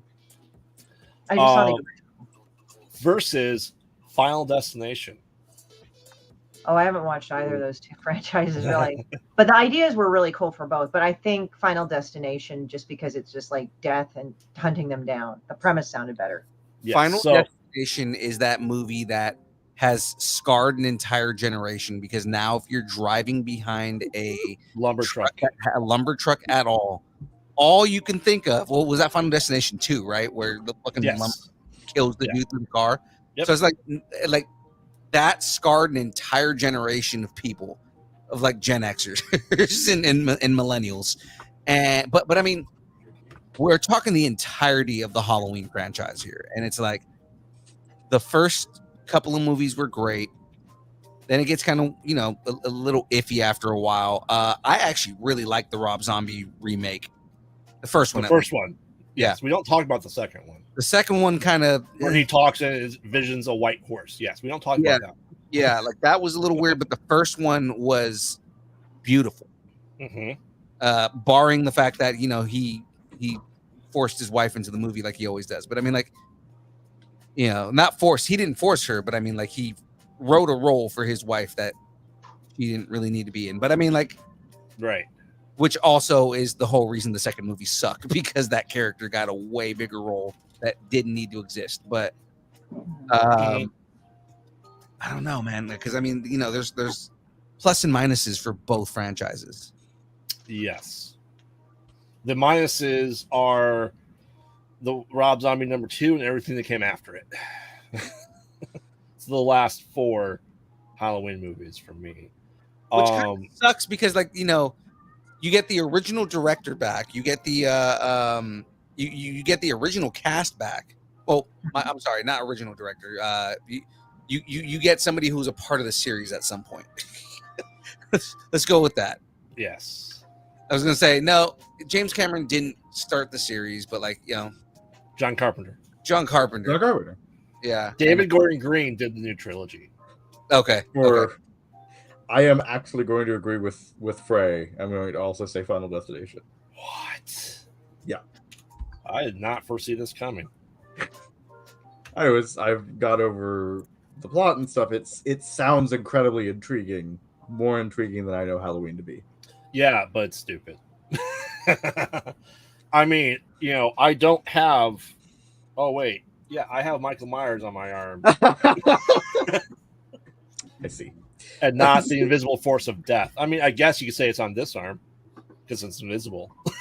It's invisible. Oh yeah, I'm definitely going Halloween all the way. John Carpenter nails it. Donald Pleasance, absolute shine, and Paul Rudd's first movie was Halloween 6. All right. Can't forget that. I think overall, I go Halloween. I think that is, if we're talking greatest franchises, as good. I mean, for the good and the bad that Final Destination had, Halloween is a much more lasting franchise. It's one of those things where when you think of horror, you think of Halloween. Yeah. Oh, absolutely. It is.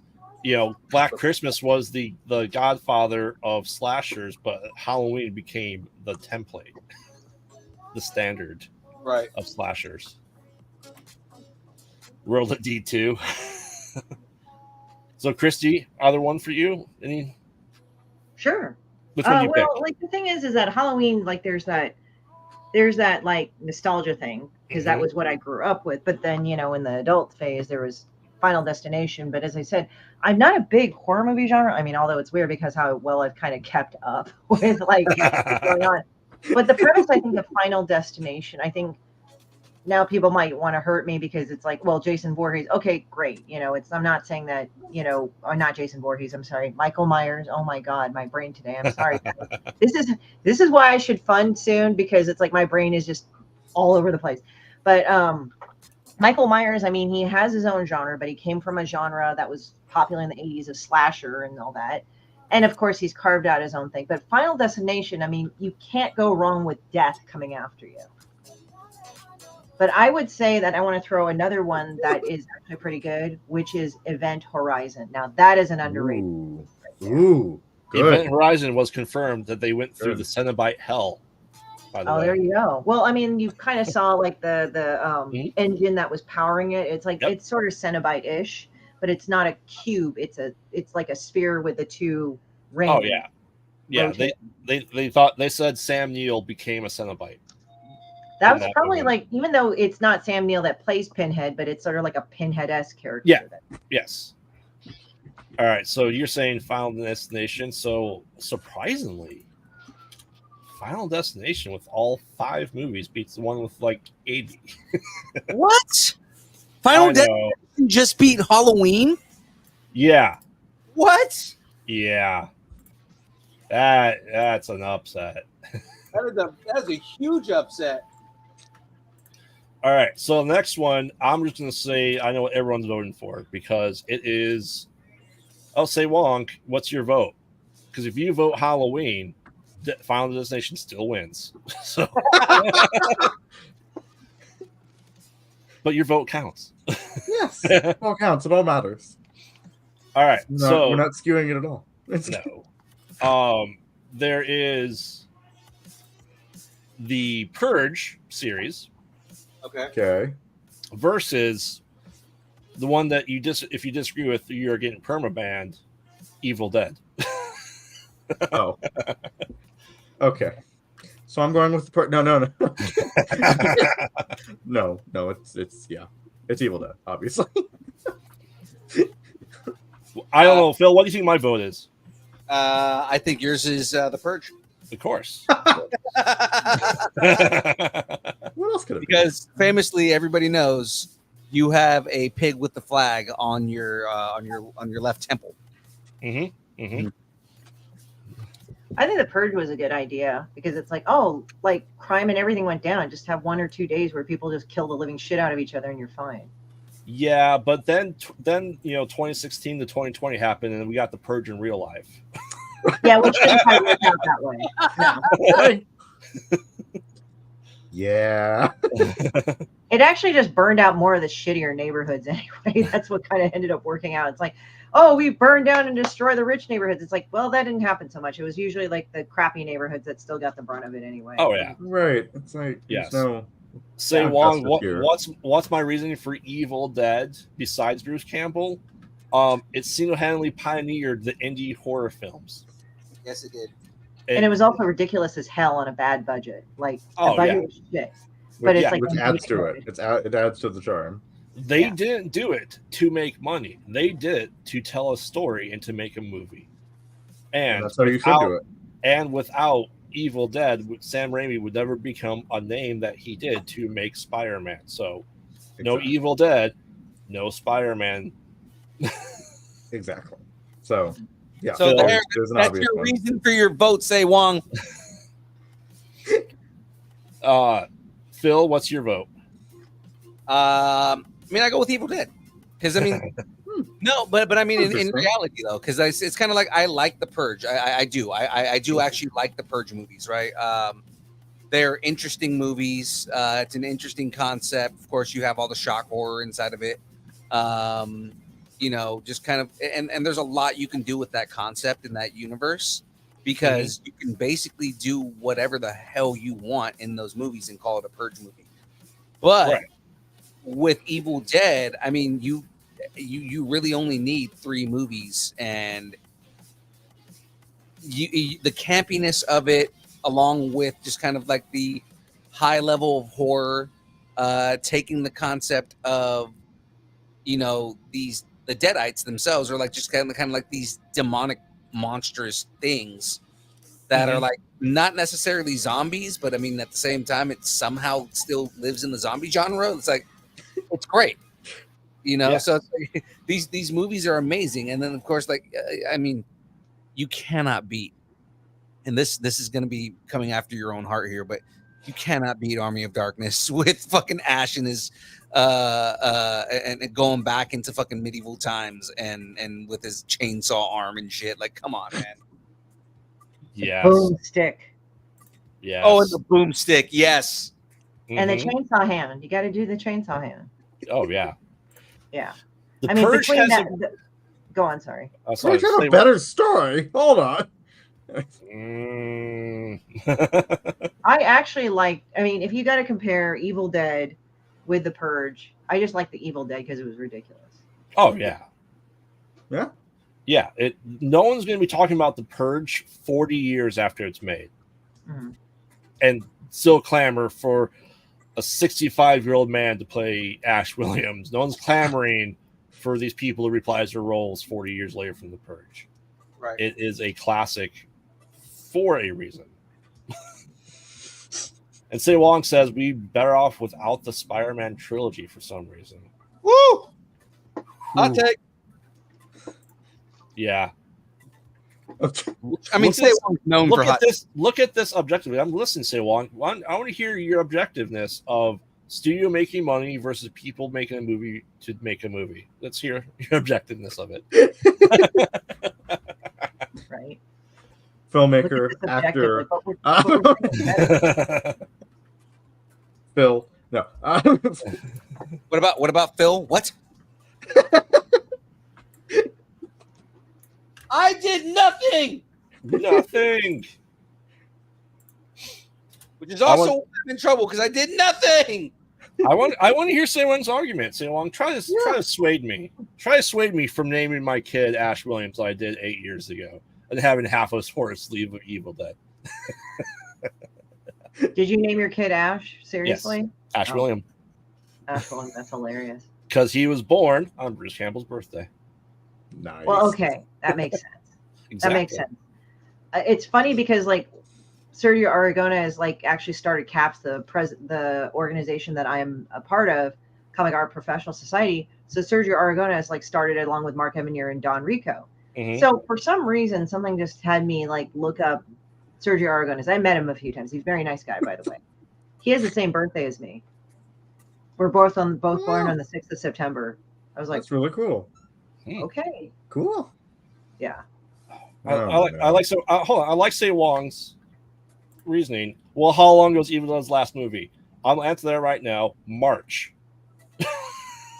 March of this year. That's right. They just came out with a new movie, so that's 4 movies. I forgot they came out with 5. 5. Yeah. Army of Darkness was the 4th one. What was the 5th one? No, the 3rd one was Army of Darkness. 4th one was The Evil Dead in 2013, starring I can't think of her name. Jane she played Jane Ash. Levy. She played Jane Ashley Levy. or something. She played Mia, who's my oldest daughter's name. There we go. Oh yeah, now I remember. That's okay. No, and see again, I'm forgetting that you said every movie in the franchise in general. I'm forgetting that they rebooted the entire series with the new movie. Yeah, I forgot that too. Same thing with Nightmare on Elm Street. They did that with the guy who's played Rosarch. Jackie Earle Haley. Yeah. Jackie Earle Haley, and he was the worst Freddy of all time. Yeah. Really? How was he worse? I never watched it, so the implications was, it was bad enough in the original that Freddy killed kids. In the remake by Michael Bay's production company Dune Platinum, he decided to make Freddy Krueger a child molester as well. Okay. Wait, I thought Freddy was already a child molester anyway, and he killed kids. Nope. Oh, he was just a child killer. Yes, they're like, you know what? Let's make him molest kids too. And I go, that's not necessary. I guess they wanted to make him ultimately hateable and disgusting. Was murder not bad enough? Or and you can tell how well that movie did because we've had how many since 2010? Oh, 0. But we'll get to that one, don't worry. I love Jackie Earle Haley. I think he's a great actor, but just that and the whole thing is if you look at the acting in it, Jackie Earle Haley kills it, but just his acting is great. The role in general was shit. Mm-hmm. Like you make that a different character from Freddy Krueger and it's fine. Yes. It is a take on Freddy Krueger that was unnecessary completely. But I'm looking at pure acting ability. He's a great actor. I mean, the character itself, had it not been Freddy Krueger, would have been a terrifying fucking character. Yes. So yeah, Evil Dead wins with Sailong's arguing, trying to figure out here. As it should. So next up, we have The Grudge. And I'm including all the grudges, whether it's Japanese or American. Japanese The Grudge. Versus Christianity's favorite horror movies, The Conjuring. There's also like the bitch or witch. Like, will thou art want to live deliciously? That's actually kind of a cool one with Black Phillip. Oh yeah. So The Conjuring. I'm gonna be honest. Nothing in The Conjuring has been memorable for me. Well, how many people died on screen in The Conjuring? I'll give the answer in all. So I've rewatched them all last month. You ready? One. Yeah, one person died on screen in the entire franchise.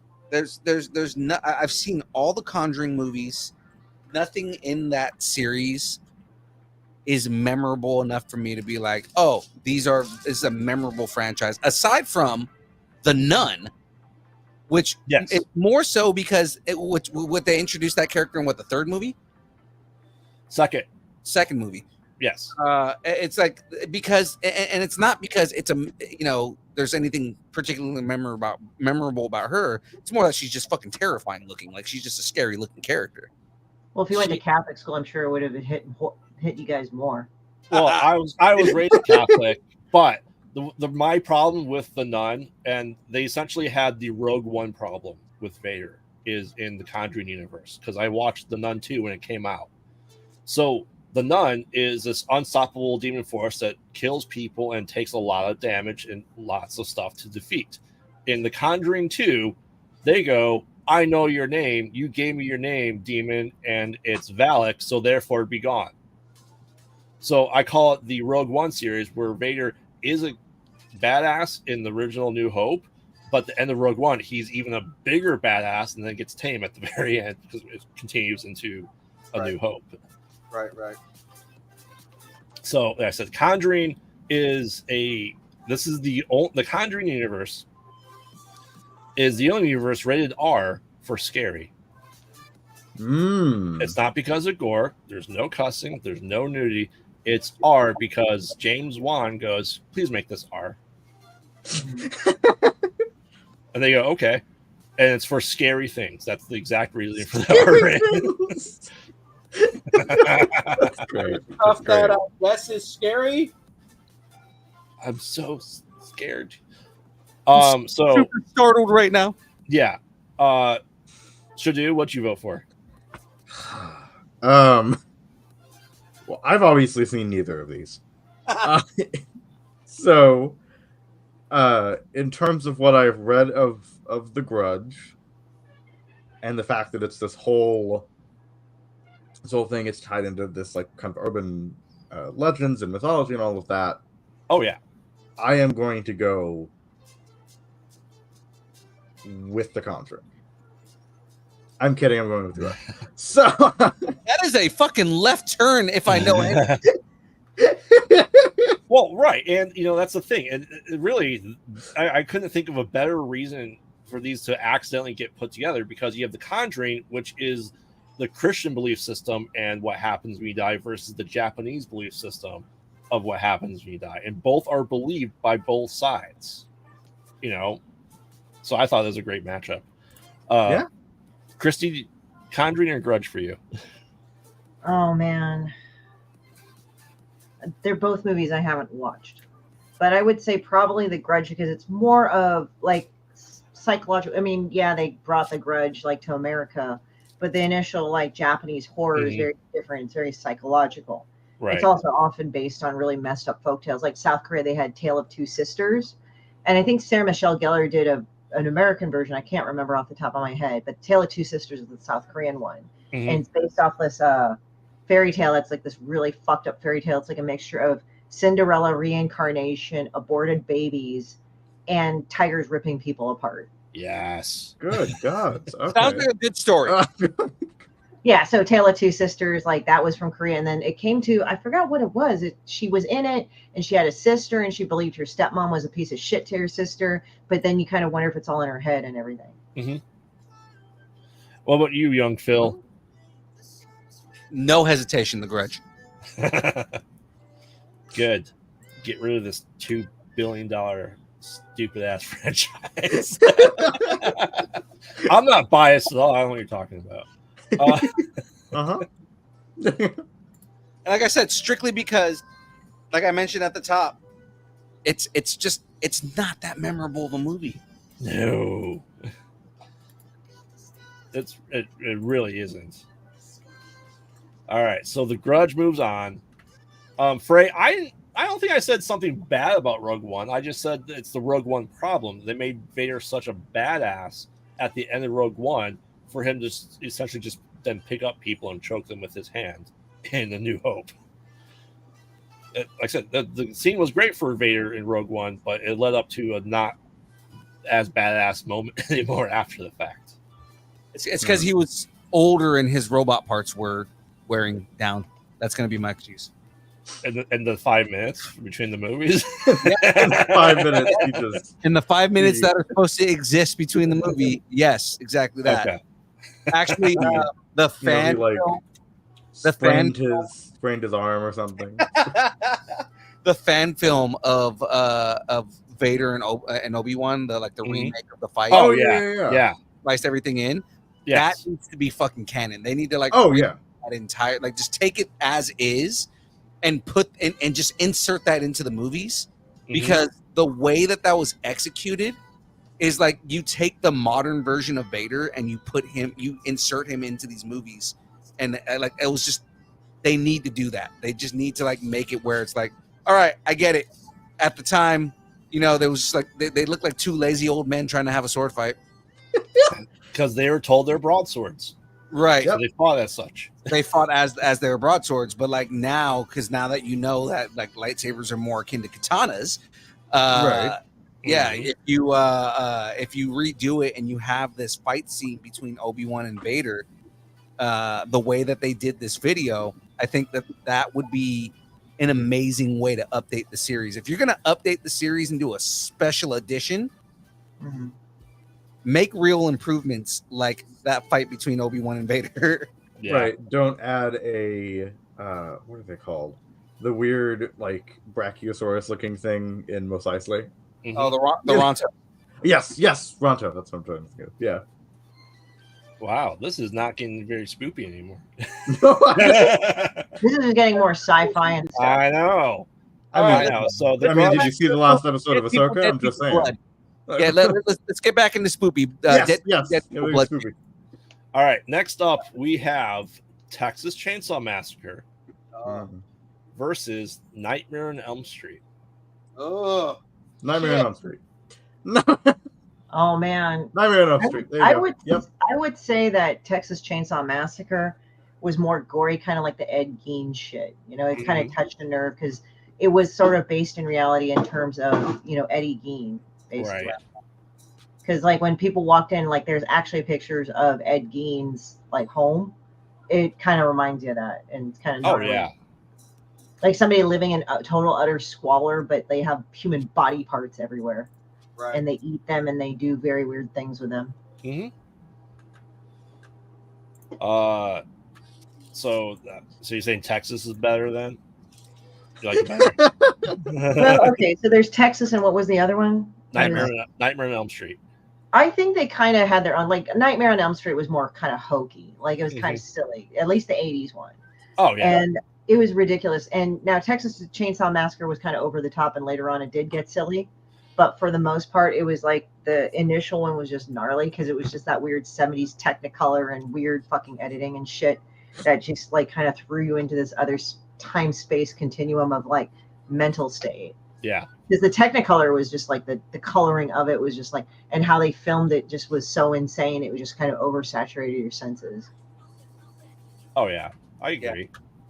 I'm going, despite meeting the original grandpa from Texas Chainsaw Massacre last year and interviewing him, having a great story and time with him.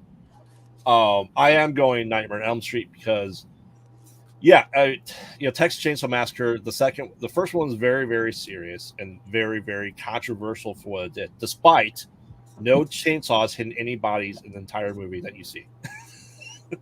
But number 2 gets very, very wacky, and they lean into the wackiness. I don't know if you've ever seen the poster for Texas Chainsaw Massacre 2. I have, and it's great.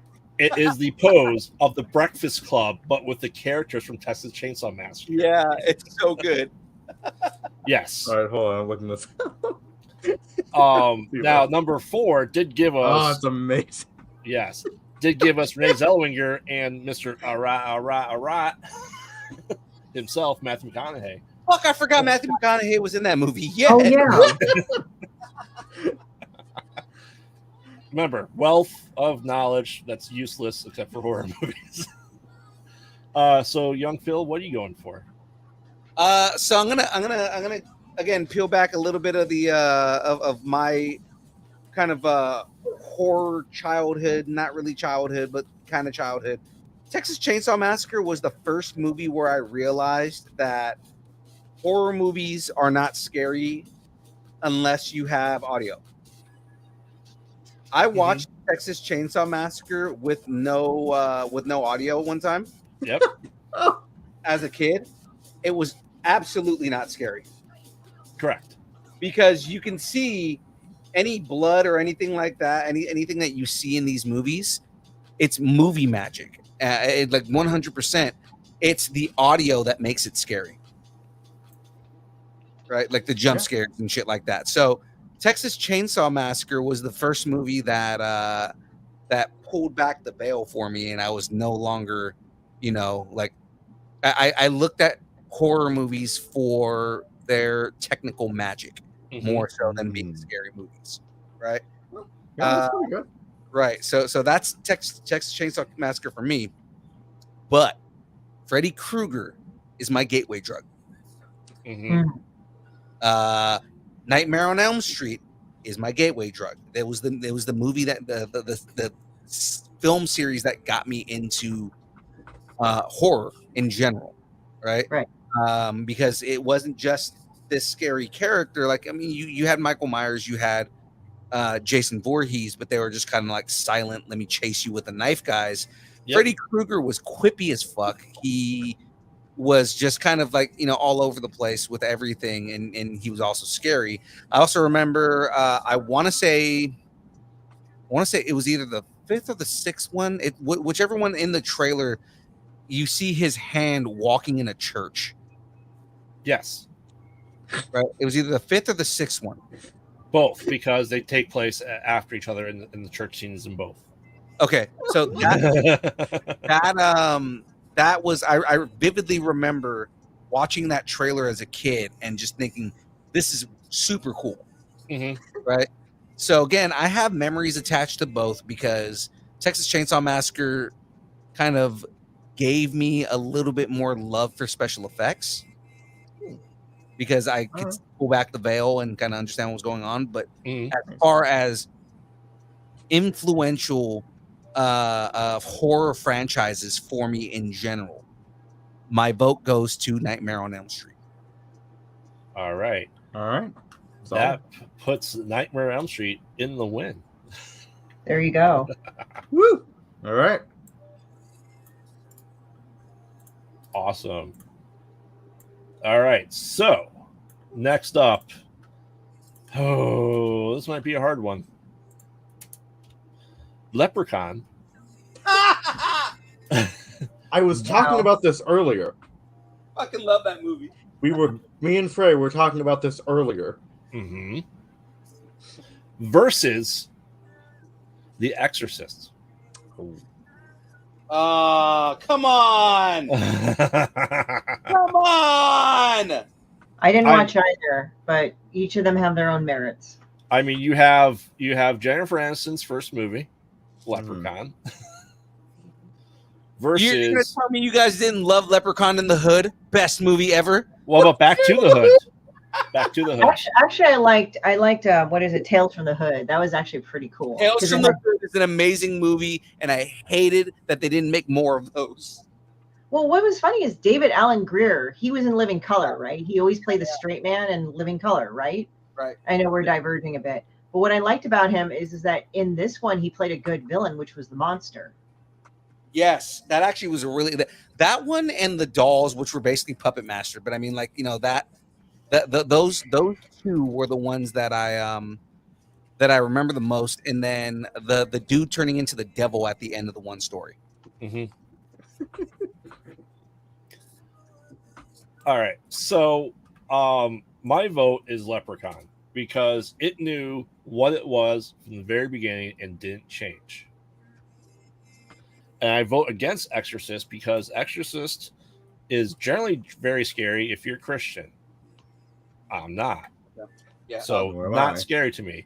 Number 2 was an acid trip through Africa that made zero sense. Yeah, and then Exorcist 3 was pretty good, but then you had, Dominion, which was rewritten 3 different times. Have you watched the new one yet? That's for next week for the podcast. So, all right. Mm-hmm. All right. Yes, The Exorcist is a classic, but we're looking at the franchise as a whole. Right.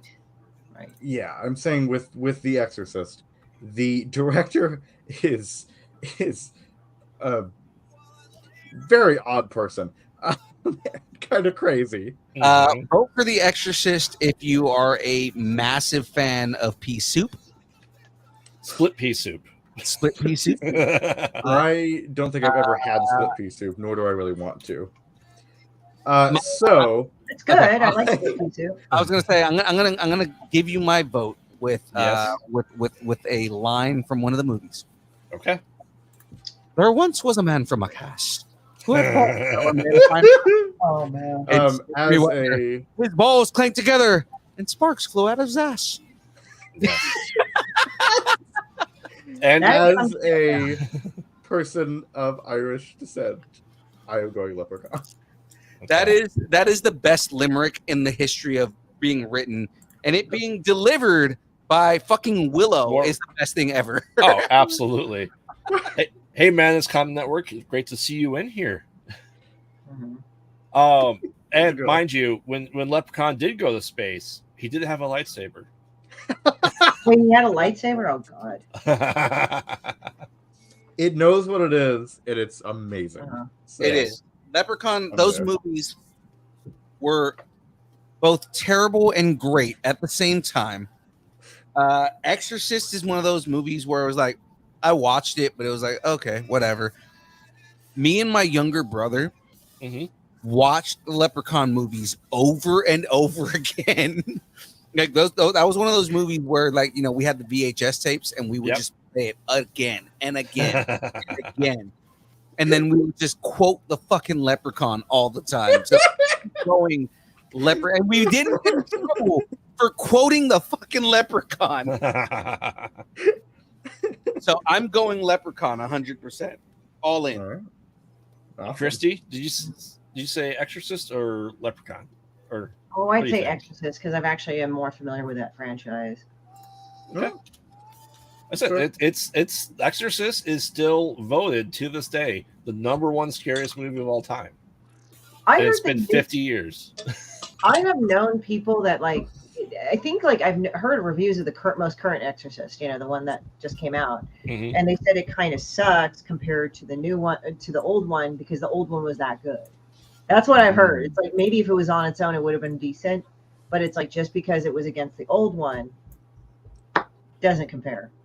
Yeah, and unfortunately, David Gordon Green, while the first Halloween remake he did was good, he really muffed the trilogy with 2 and 3.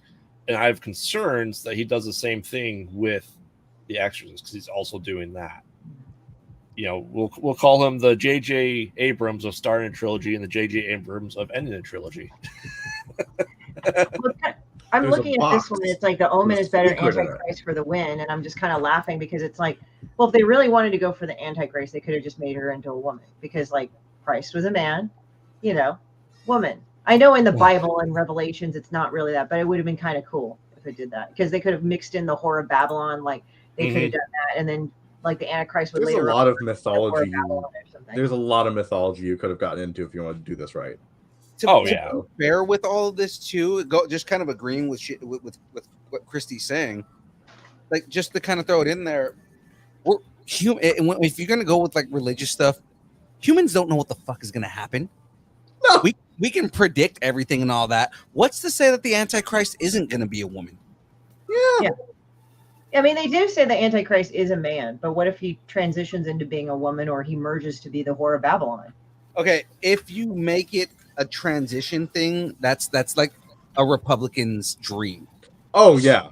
Well, I mean, it's just like, as I said, it's not the typical like, transition. It's just like one of those things, like those morphing things. They're like a formless entity. Yeah, it's basically it changes their shape. It's like how a demon would work. Okay. Oh, yeah, because it's like in the Omen, he was just supposed to be this guy that was supposed to nuke the world eventually or something. Right.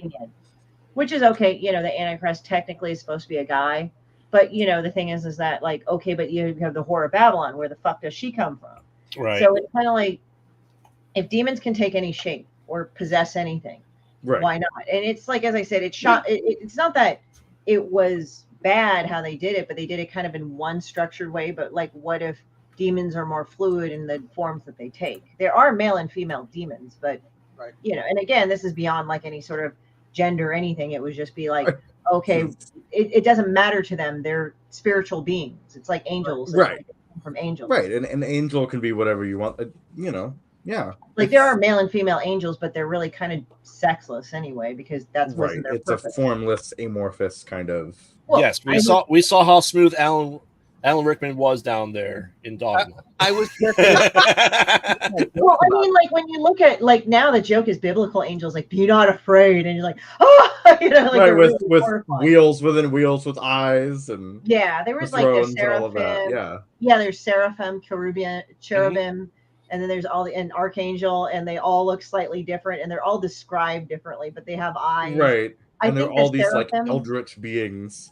Yeah, the seraphim I think have the wheels, and then one of them is the Elohim, not the Elohim. It's not the Nephilim. Those are the offspring between human and angel. That's different. Nephilim is different. They're like the giants or whatever. Yeah.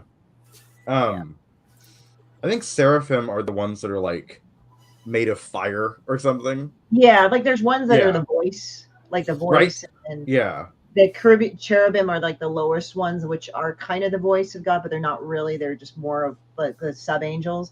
And then they have archangel, which is like the head angels, like Michael and all that.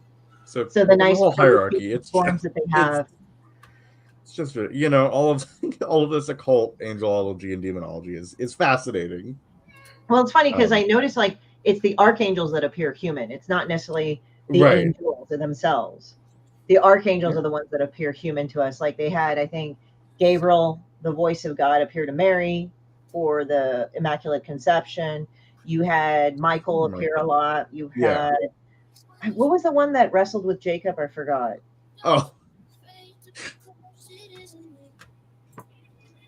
I'm trying to remember if it was one of the major archangels. He wrestled with him. Anyway, so the bracket. Yes. Leprechaun moves on.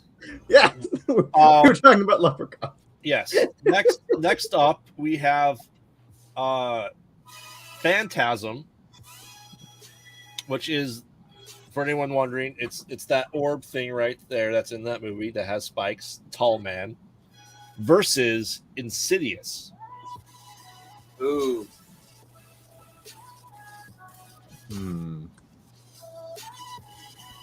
What is this again? Phantasm, which is with the tall man. He looks like he would be like a lurch type creature. He has flying orbs that have needles and different things that go into people's skulls and bore through them.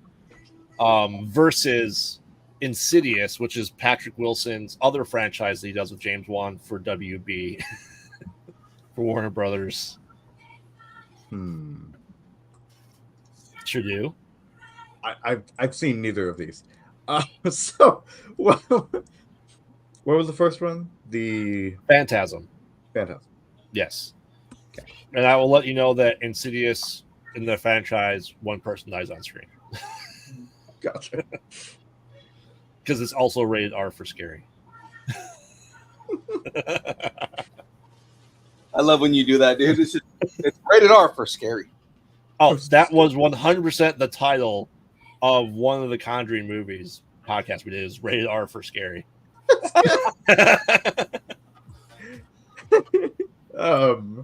Yes, Phantasm. He is like Doug Jones in Buffy. You are correct. The fact that it appears to be a necromancer of some sort, I'm gonna go with Phantasm. Yes, I would say Phantasm, just old school stuff. Insidious is kind of like, it seems like it's too much like The Conjuring. They seem like kind of duplicate sort of franchises. It's sort of like Ghost Adventures versus Ghost Hunters. Yeah. So Ghost Adventures, I will credit them. They will actually mark the places of the most activity and leave the camera there, rather than Ghost Hunters says, "Oh, something moved." It's like, why didn't you put a thing there? Yeah. Yes, I have taken right now. Yeah.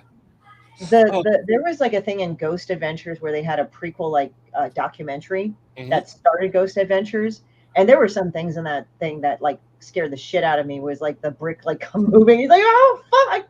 Like there is no way they could have just rigged that. I mean, it's just like there was actual real shit that happened. So that's why I kind of give them credit.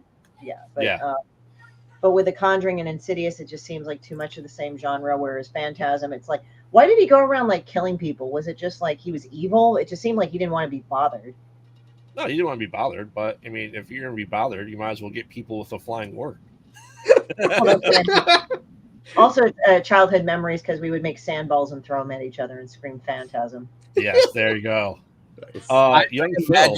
I imagine Jackie would vote for Phantasm just because she would be like, oh, something that just wants to be left the fuck alone? Yeah, let's go with that. They were all on his lawn. It was usually like people going in and trying fucking with the crypt and the mausoleum, right? And he would get mad, and so he'd throw that ball at him or something. Yeah. Okay. Pretty much. Young Phil, are you saying Phantasm or Insidious? I have not seen Phantasm, but I did not enjoy the Insidious movies, so I'm gonna go with Phantasm just because I don't think Insidious is moving on. Yes, like I said, it's big hit. It's another $2 billion franchise. Why, I cannot say. I watched all of them within a week, and I still cannot say. All right. Next up we have Scream versus Poltergeist. Fuck you. I'm making you choose your favorite kid, Phil. You really are right now, dude. I fucking love the Scream movies, man. I went and watched those movies. Scream was the first rated R movie I went to go see in theater. Mm-hmm. My mom took me to go see that movie. Yeah, you weren't 17. Yeah, I wasn't 17. right. No, I think I was 17 when the first Scream came out. 1996. No, yeah, no, I wasn't. I was not of age. So Scream, which again was a movie I had on repeat once I got it on VHS. Mm-hmm. Poltergeist is a fucking amazing movie. I'm sorry, just everything about that movie is great. Yes. So it's but what about the ones after that? The first movie. At least the Scream movies are consistent up to the third movie. And then they get consistent again after that. But yes, they get consistent after a while, but it's like, like they got a little weird in the middle, but then when they revisited the franchise and started taking it seriously again, it was good. God, man. I again, still one of my favorite lines is from Scream 2. What's your favorite scary movie? Showgirls. Absolutely terrifying. Yes. Showgirls was bad. It was bad. It was just mostly titties and sex, and it was weird. It was like kind of cringy too, because it was like essay involved and stuff, and you're like, oh my god. It just was kind of just over the top everywhere. Where is Scary Movie, Frey Girl? Well, that's not a horror movie. It's a comedy. And those are awful after number one. The second one was okay. There was good elements to the second movie. It wasn't as good as the first one, but after that it got stupid, and then they just started making all those parody movies on everything. But it was like the first Scary Movie was fucking amazing. The second Scary Movie, there were moments. Yeah, after a while, scary. Like when you fuck a franchise, you fuck it to death. Like sometimes. Oh yeah. So my germs. That's like one of the best fucking lines. Oh yeah, my wife, giant wife always goes, "Watch out for my booty." and the giant tree plant smoking fucking Marlon Wayans is the fucking greatest. Yes, Chris Elliott saved that movie single-handedly. Chris Elliott is with his strong hands. There is nothing that Chris Elliott can do, because Chris Elliott also saved what was that fucking movie? Ben Stiller, Franks and Beans. Oh, yeah. There's Something About Mary. Something About Mary. Chris Elliott's character in that movie was fucking awesome too. Yeah. But what's your vote there, Phil? I know you don't want to choose your favorite kid. I'm making you. Man. You want to get back to you? We can go Shadu and Christy first. Come back to me. Let's see where everybody else votes and see if it's even something that is going to make a difference for me to vote. Christy. Well, let's see. So we're looking at what are the two scary. So we're looking at two movies. We got on so many movies, but yeah, Scream. The Scream franchise versus the Poltergeist franchise. Oh man, because the thing is, the Scream in itself was sort of a parody or a homage to all the other horror movies. Yes. I watched the first couple of Screams. I think the first one at least, and it was really good. Poltergeist was interesting because it was more kind of a, I don't want to say a meta movie, but it kind of was like where you're drawn into like this other world. And it's kind of unfair to say that I have to compare the two because they're kind of two different things. Right. This is the film student in me, but I'd say Scream because it was very artful about all the other stuff. Because with Poltergeist, I think it kind of ponied off on the Exorcist stuff. Mm-hmm. Yeah. But it is a classic, so. Oh yeah. Shadu. I am going to say Poltergeist on concept. Interesting. Young Phil. Where are we at vote wise right now? You might as well vote Scream because doesn't matter at this point. Yeah, I mean that's kind of where I'm leaning is Scream, and it's just kind of like I love Poltergeist. I think Poltergeist is cinematically is a classic, fucking amazing, perfect movie. I mean, and especially like the special effects, because you think about the special effects at the time, right? She, lifting her out of the in midair and fucking throwing her around the room and shit, like fucking classic, man. But I mean, Scream kind of, and I think what put me over the edge was Christie's explanation of it being an homage to horror in general, because it's not Yes. just a good horror movie, but you also start getting into it being just pointing out how good other franchises are. Like, yeah. this is why you should be a fan of this franchise. This is why this franchise is amazing. And just those kind of things that they pointed out, it put that movie over the edge, those movies over the edge. So I go with Scream. All right. I also went with Scream. Not for any particular. I mean, there's obviously reasons I went with Scream. First off, it's Wes Craven, and he brought slashers back after they died horribly in the early '90s. Absolutely. And they were in a slasher movie, right? Right. Poltergeist is a horror movie, but it's also PG-13 horror. So it is more reliant on jump scares than anything else. And we know how I feel about jump scares in scary movies is if you can't scare people without them, you're not doing something right. It's fair. In my opinion. So, I mean, they did jump scares too, but they did it right, Oh, yeah. I mean, they did it right. I don't know. I like the Poltergeist movies. But I think Scream was a more solid franchise through and through. Just because it's, yes,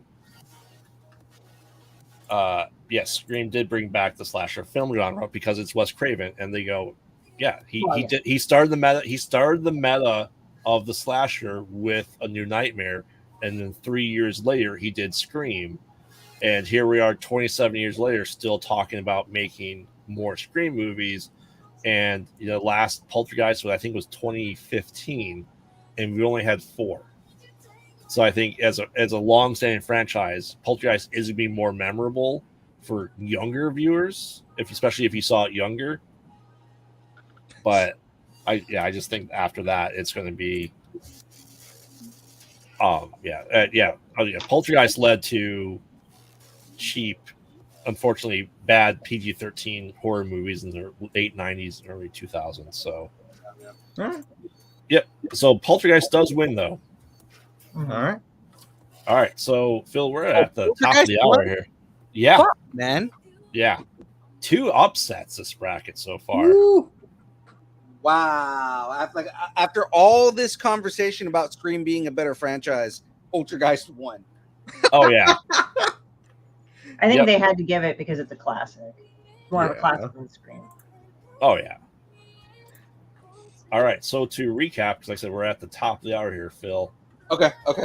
Friday the 13th beat out Hellraiser. Wishmaster beat out Amityville Horror. Critters beat out Paranormal Activity. Fucking Critters. Final Destination somehow defeated Halloween. Evil Dead rightfully won over The Purge. The Grudge has no grudge against The Conjuring. I'm gonna get you, bitch. Welcome to my nightmare, bitch. Beats out Silent Guy that squeals with a chainsaw. Phantasm beats out Scary Terry, bitch. Yeah. Scary Terry. Yes. People rather put their luck into a pot of gold and 4-leaf clover over The Exorcist. Phantasm beat Insidious, and Poltergeist somehow beat Scream. Fucking A, man. So how much into the that side of the bracket is it? The Phantasm and Poltergeist is the second half of the first round. So we still have 7 more. 1, 2, 3, 4. We have 6 more to do on just round 1. Wow. God, man, so much more that we need to get done. Yeah, we're probably going to have to make an oops all spooky brackets just show at some point other than a Thursday. If we need to. Yeah, we I'm may. We're gonna have to figure out a day where Yeah. everybody has enough time to do that. Mhm. Let's see. Let me find something that I can mark this page with. Actually, hold that down. All right. He dog-eared it. Yep. Gonna have to do that. All right. Just close this up so that way I have a way to get back to where I'm at. And then before we get off here, guys, I'm going to show everybody the progress. I've actually made a lot of progress on the castle. How many more places did Ron Weasley pee himself in this part of the build? We actually got through like 4 of those parts from Okay. the thing, but I didn't read it because I just wanted to keep the bracket going. I read them to myself, but not like to everybody else. So, We just magic it away. yeah, I know, right? So again, it's more of like the base of the castle grounds, right? So you have like a lot of this stuff right here, but I mean, we're essentially getting like a lot of like there's like the little river that's in between, or not river, but like the waterway right here. Yeah, that's in the middle of the grounds and whatnot. So once this is all done right here, the castle is going to go on top of all of that. So, like I said, this is a huge, massive undertaking. I planned on doing a specific one for Halloween, but I don't think that's going to happen at this point because that's I'm towards the end of bag 9 with this out of 24 bags. Ooh, Wow. So this is a big build. It's massive. I was like, you barely like put anything down. Like, what did you do? That's actually 3 bags since the beginning of this this show. It's just there's a lot on this thing, and a lot of it is just because you have to build up the base for the entire thing, right? So that way the castle goes on top of it because you see how like big this thing is. Man, yeah. Oh wow.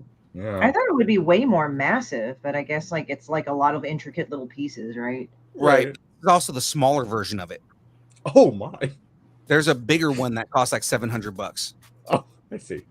Yeah. Gotcha. So go ahead and switch cameras here. Give me a second. He's gonna be yelling and tripping over things. Listen for it. Oh, fuck. Oh, fuck. Fuck me! Ah, my kid!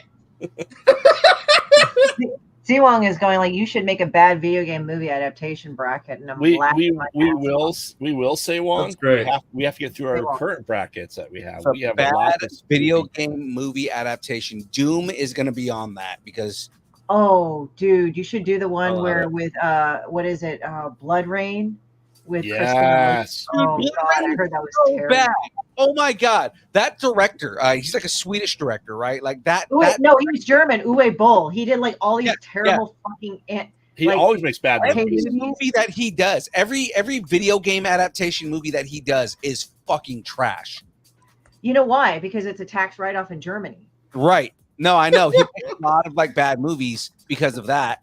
I'm also not a fan of God, who was the dude that made all the Resident Evil movies? What the fuck is his name again? Zack Oh, Snyder. God, I No, forgot, but I know Paul that- W.S. Anderson.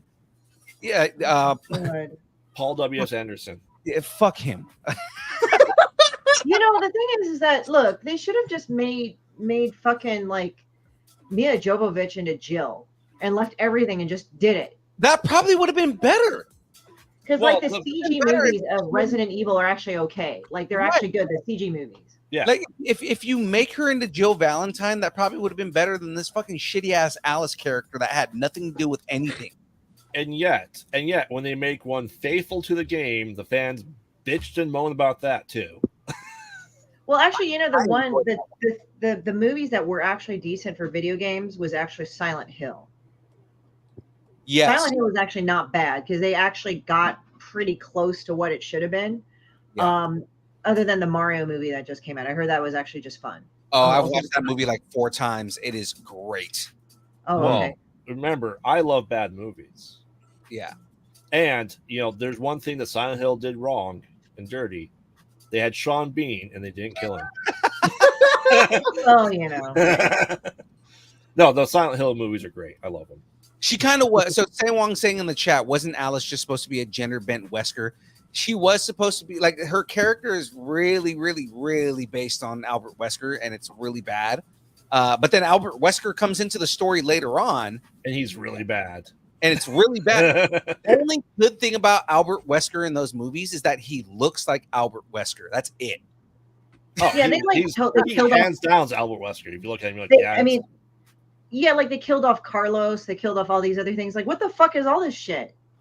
I don't care about any of the fucking. Give me Leon Kennedy and give me a decent Leon Kennedy. Like, you know, Did like, they have Leon Kennedy in there at all? Like one movie, and he was fucking garbage. Like one and a half, then he disappeared and never was seen again.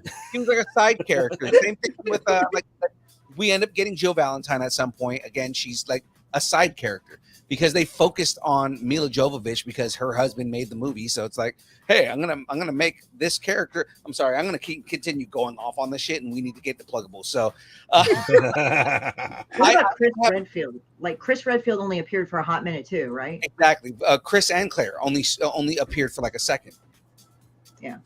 The animated movies were focused around Chris and Claire Redfield, right?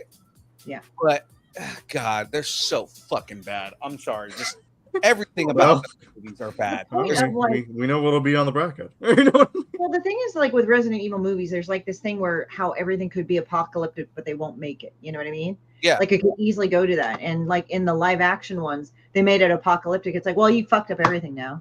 And the other thing is, like, you know, the major villain characters, again, they make them one-off villains. And it's like, number one, you didn't get, I'm forgetting his name, but the guy from the first game. What's the dude in the trench coat? Mr. You mean the tyrants? The tyrants? The tyrant, that's right. He doesn't show up at all. We don't get the tyrant in any of these movies. We do get kind of got a shadow of one because one guy mutates into a tyrant. You can see his shadow. Now we got Nemesis, but it was a garbage version of Nemesis. Yeah. Right. And he wasn't half as scary as, like, again, it looked like Nemesis, right? But he wasn't half as scary as this dude fucking just stalking you the entire game, and then he's gonna kill you the moment he grabs you. Same thing with the tyrant, but I mean, like, you know, you don't get that whole feeling with them. The zombies don't feel like zombies at all. They're just fucking garbage. It's so bad. I guess maybe the only faithful character out of all these movies are the fucking dogs. Oh, the Cerebuses? The Cerebuses? Yeah. Oh, and you know, the liquors were actually not that bad either. But I mean, like, you know, I mean, those, you can't fuck those characters up. Yeah. Yeah. Actually, the liquors kind of remind me of a fucked up Spider-Man for some reason because they kind of look like him. They kind of crawl like him on the walls and stuff. Yeah. But it also makes me think of Carnage and Venom because of the tongue. Yeah. Yes. Yes. So again, I can go off. We can have an entire episode of how much I hate the Resident Evil movies. Fan of the Resident Evil franchise and just how much I hated those movies, but we're not going to continue this on. Graveyard, do you have anything tonight on the other channel? You guys that's it. It was just this. Okay. Yep. So let's do pluggables here, guys. I'm gonna actually have Christy go last because I want her to plug the Kickstarter again. So actually, let's start with you here. All right. Tell us where they can find you. I am SHU Studios here on YouTube and Instagram. I do short films, music, and other nerdy stuff. I am also on Frigo's channel. We have a little series called Classified, where we take your favorite pop culture characters and place them into their respective D&D classes. We also have a companion series called Journal of Classes, where we go through each of the D&D classes and the subclasses. We have a new episode of Classified coming out tomorrow, and it will be on John Carpenter's The Thing. I'm also in the Distance Learning Sphere. I'm on the Download on Tuesdays, the Build on Thursdays, which you're currently watching. And I'm on Kaiba Cave Productions for the Saturday Morning Nerd Out. So... Nice. I love it. It's great. Graveyard, give us all of your pluggables, sir. All of them? I do nothing. No, absolutely not. You do at least this. Oh, that's true. Yes. So I'm Graveyard, co-host of the Mostly Pod Out Night Mostly podcast. You can find that on Comic-Con Radio, new releases, all archival, or anywhere you get your podcasts right now on Spotify, Apple, Amazon, everything like that. On top of that, we just did episode 2 of our new show, Conversations in the Void, where I talk to people in the horror community. So make sure to check that out as well. That's on Pod Out at Night on YouTube. You can follow us on all social media at Pod Out at Night. On top of that, you can find me here on the build doing brackets on Thursdays. You can see me harassing Phil now with Fun AI Phil on Mondays while he games. So good. So good. Oh my God. If you guys missed that, you need to go to the fucking game stream on Mondays, because we spent 45 minutes at the beginning of the stream just doing nothing but playing with the AI. I almost forgot that I was supposed to be playing Starfield. Yes. And also you can find me at Kyber K Productions 2 to 3-ish 4 days a week on top of that. So make sure to check that out as well. Hell yeah. Now, Christy, give Yes. everybody your pluggables. Tell everybody where they can find you. Tell everybody about the Kickstarter. Anything that you want to plug right now, get it in. Hell, what live appearances you're going to be doing? Well, okay, so right now, like my last live appearances of this year that I know of is ValorCon in Paris, California, Perris, California. That'll be a 1 day on 10/21. Then I'll be on, I think, in the first weekend of December for LA Comic Con. So I will be there. I don't know if you guys will be there. You can reach me at horrortourstudios.com. You can, or Linktree at horrortourstudios.com. So I'll be there. You can attach all my social media, everything. You could sign up for my Substack. For the Kickstarter, that's the main thing I'm going to talk about. It's about a low-level demon from the 13th pit of hell where people throw their dog shit in gum wrappers. And she wants to bring the second coming of Armageddon, but the first one never happened because she's this dumbass bitch. She's based on girls I hate, based on people I don't despise, and it's a whole comic series. It's been going on since 2015, and this is the 4th graphic novel I am crowdfunding with pen_is here. That's, the penis here memes with a pen. So it's nothing pornographic. So that's one of the books I'm crowdfunding. Number 2, I am also crowdfunding. I'm also crowdfunding in the same Kickstarter, Demon B Meets Mr. F Word, which is truly a family-friendly kids book. People are like, without kids books you can't have. I know, but it's about Demon B meeting a guy named Mr. F Word. They can't say his name because whenever they say his name, bad things happen. So it's a thing where adults and kids can read it over and over and over and over and over again, because kids will make you do that. At least it's designed so it makes the adults laugh a million times also. So you get those 2, and then you get the I Am Shitbird pin and the Blunderfuck magnet that you guys can take a look at right there. And I will write you rude thank you notes when you pledge. And I will personalize it all. You're amazing. Exactly. So, ladies and gentlemen, you're watching the channel. You know what this is, right? You know who I am. I'm your boy, Young Phil, Distance Nerding. Of course, connect with us at Instagram, Facebook, Twitter, Twitch, TikTok, Threads, YouTube, Discord, MySpace, Vine, GeoCities, Friendster, Second Life, AIM. A preview. Boom, there's the beard. Look at that. It's beautiful. Oh. Look at that. That beard turns everyone on. There you go. That's you. Well, there's another guy, Kenny Aitken, that I know. He has about the same length, if not a longer beard than you. Remember Kenny over at one of the shows? Yes. If he shows up, maybe they can have him stand together and say which beard is bigger. Man. We'll just take those pictures together, and you I mean, it's pretty much it's nothing but wetness everywhere, and by wetness I mean me. Ladies and gentlemen. Ladies and gentlemen, you can also send us an email. So if you'd like to break up with your boyfriend, girlfriend, significant other, pet, schoolyard bully, annoying neighbor, or just tell us how much you enjoy us, hate us, or wish the internet would consume us, send us an email at everybody's favorite place, dist. Yay. And snerding at AOL.com. Well, that's it from us, guys. Let's take it right off of my face right there. It's time for the dance party. Christy, I know it's been a while, so you probably don't remember, but just grab something and make it dance on screen. So here we go. Wait, hold on. Hey, you've been wanting the spotlight all day. Oh, Kitty time! All right, ladies and gentlemen, it's time to get this going.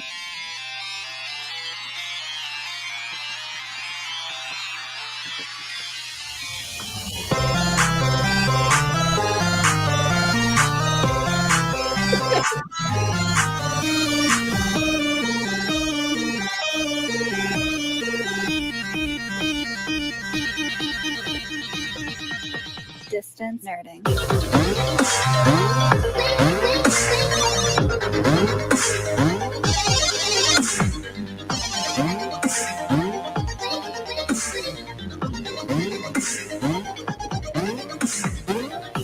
Back from the dead, unfortunately.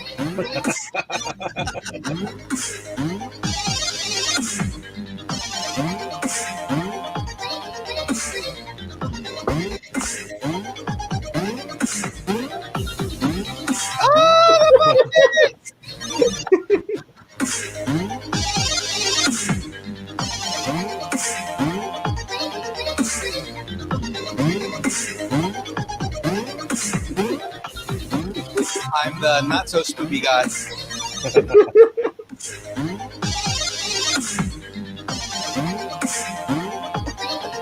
And yes, Say Wong, it is Plank, signed by Rolf himself. All right, ladies and gentlemen, we will see you next week.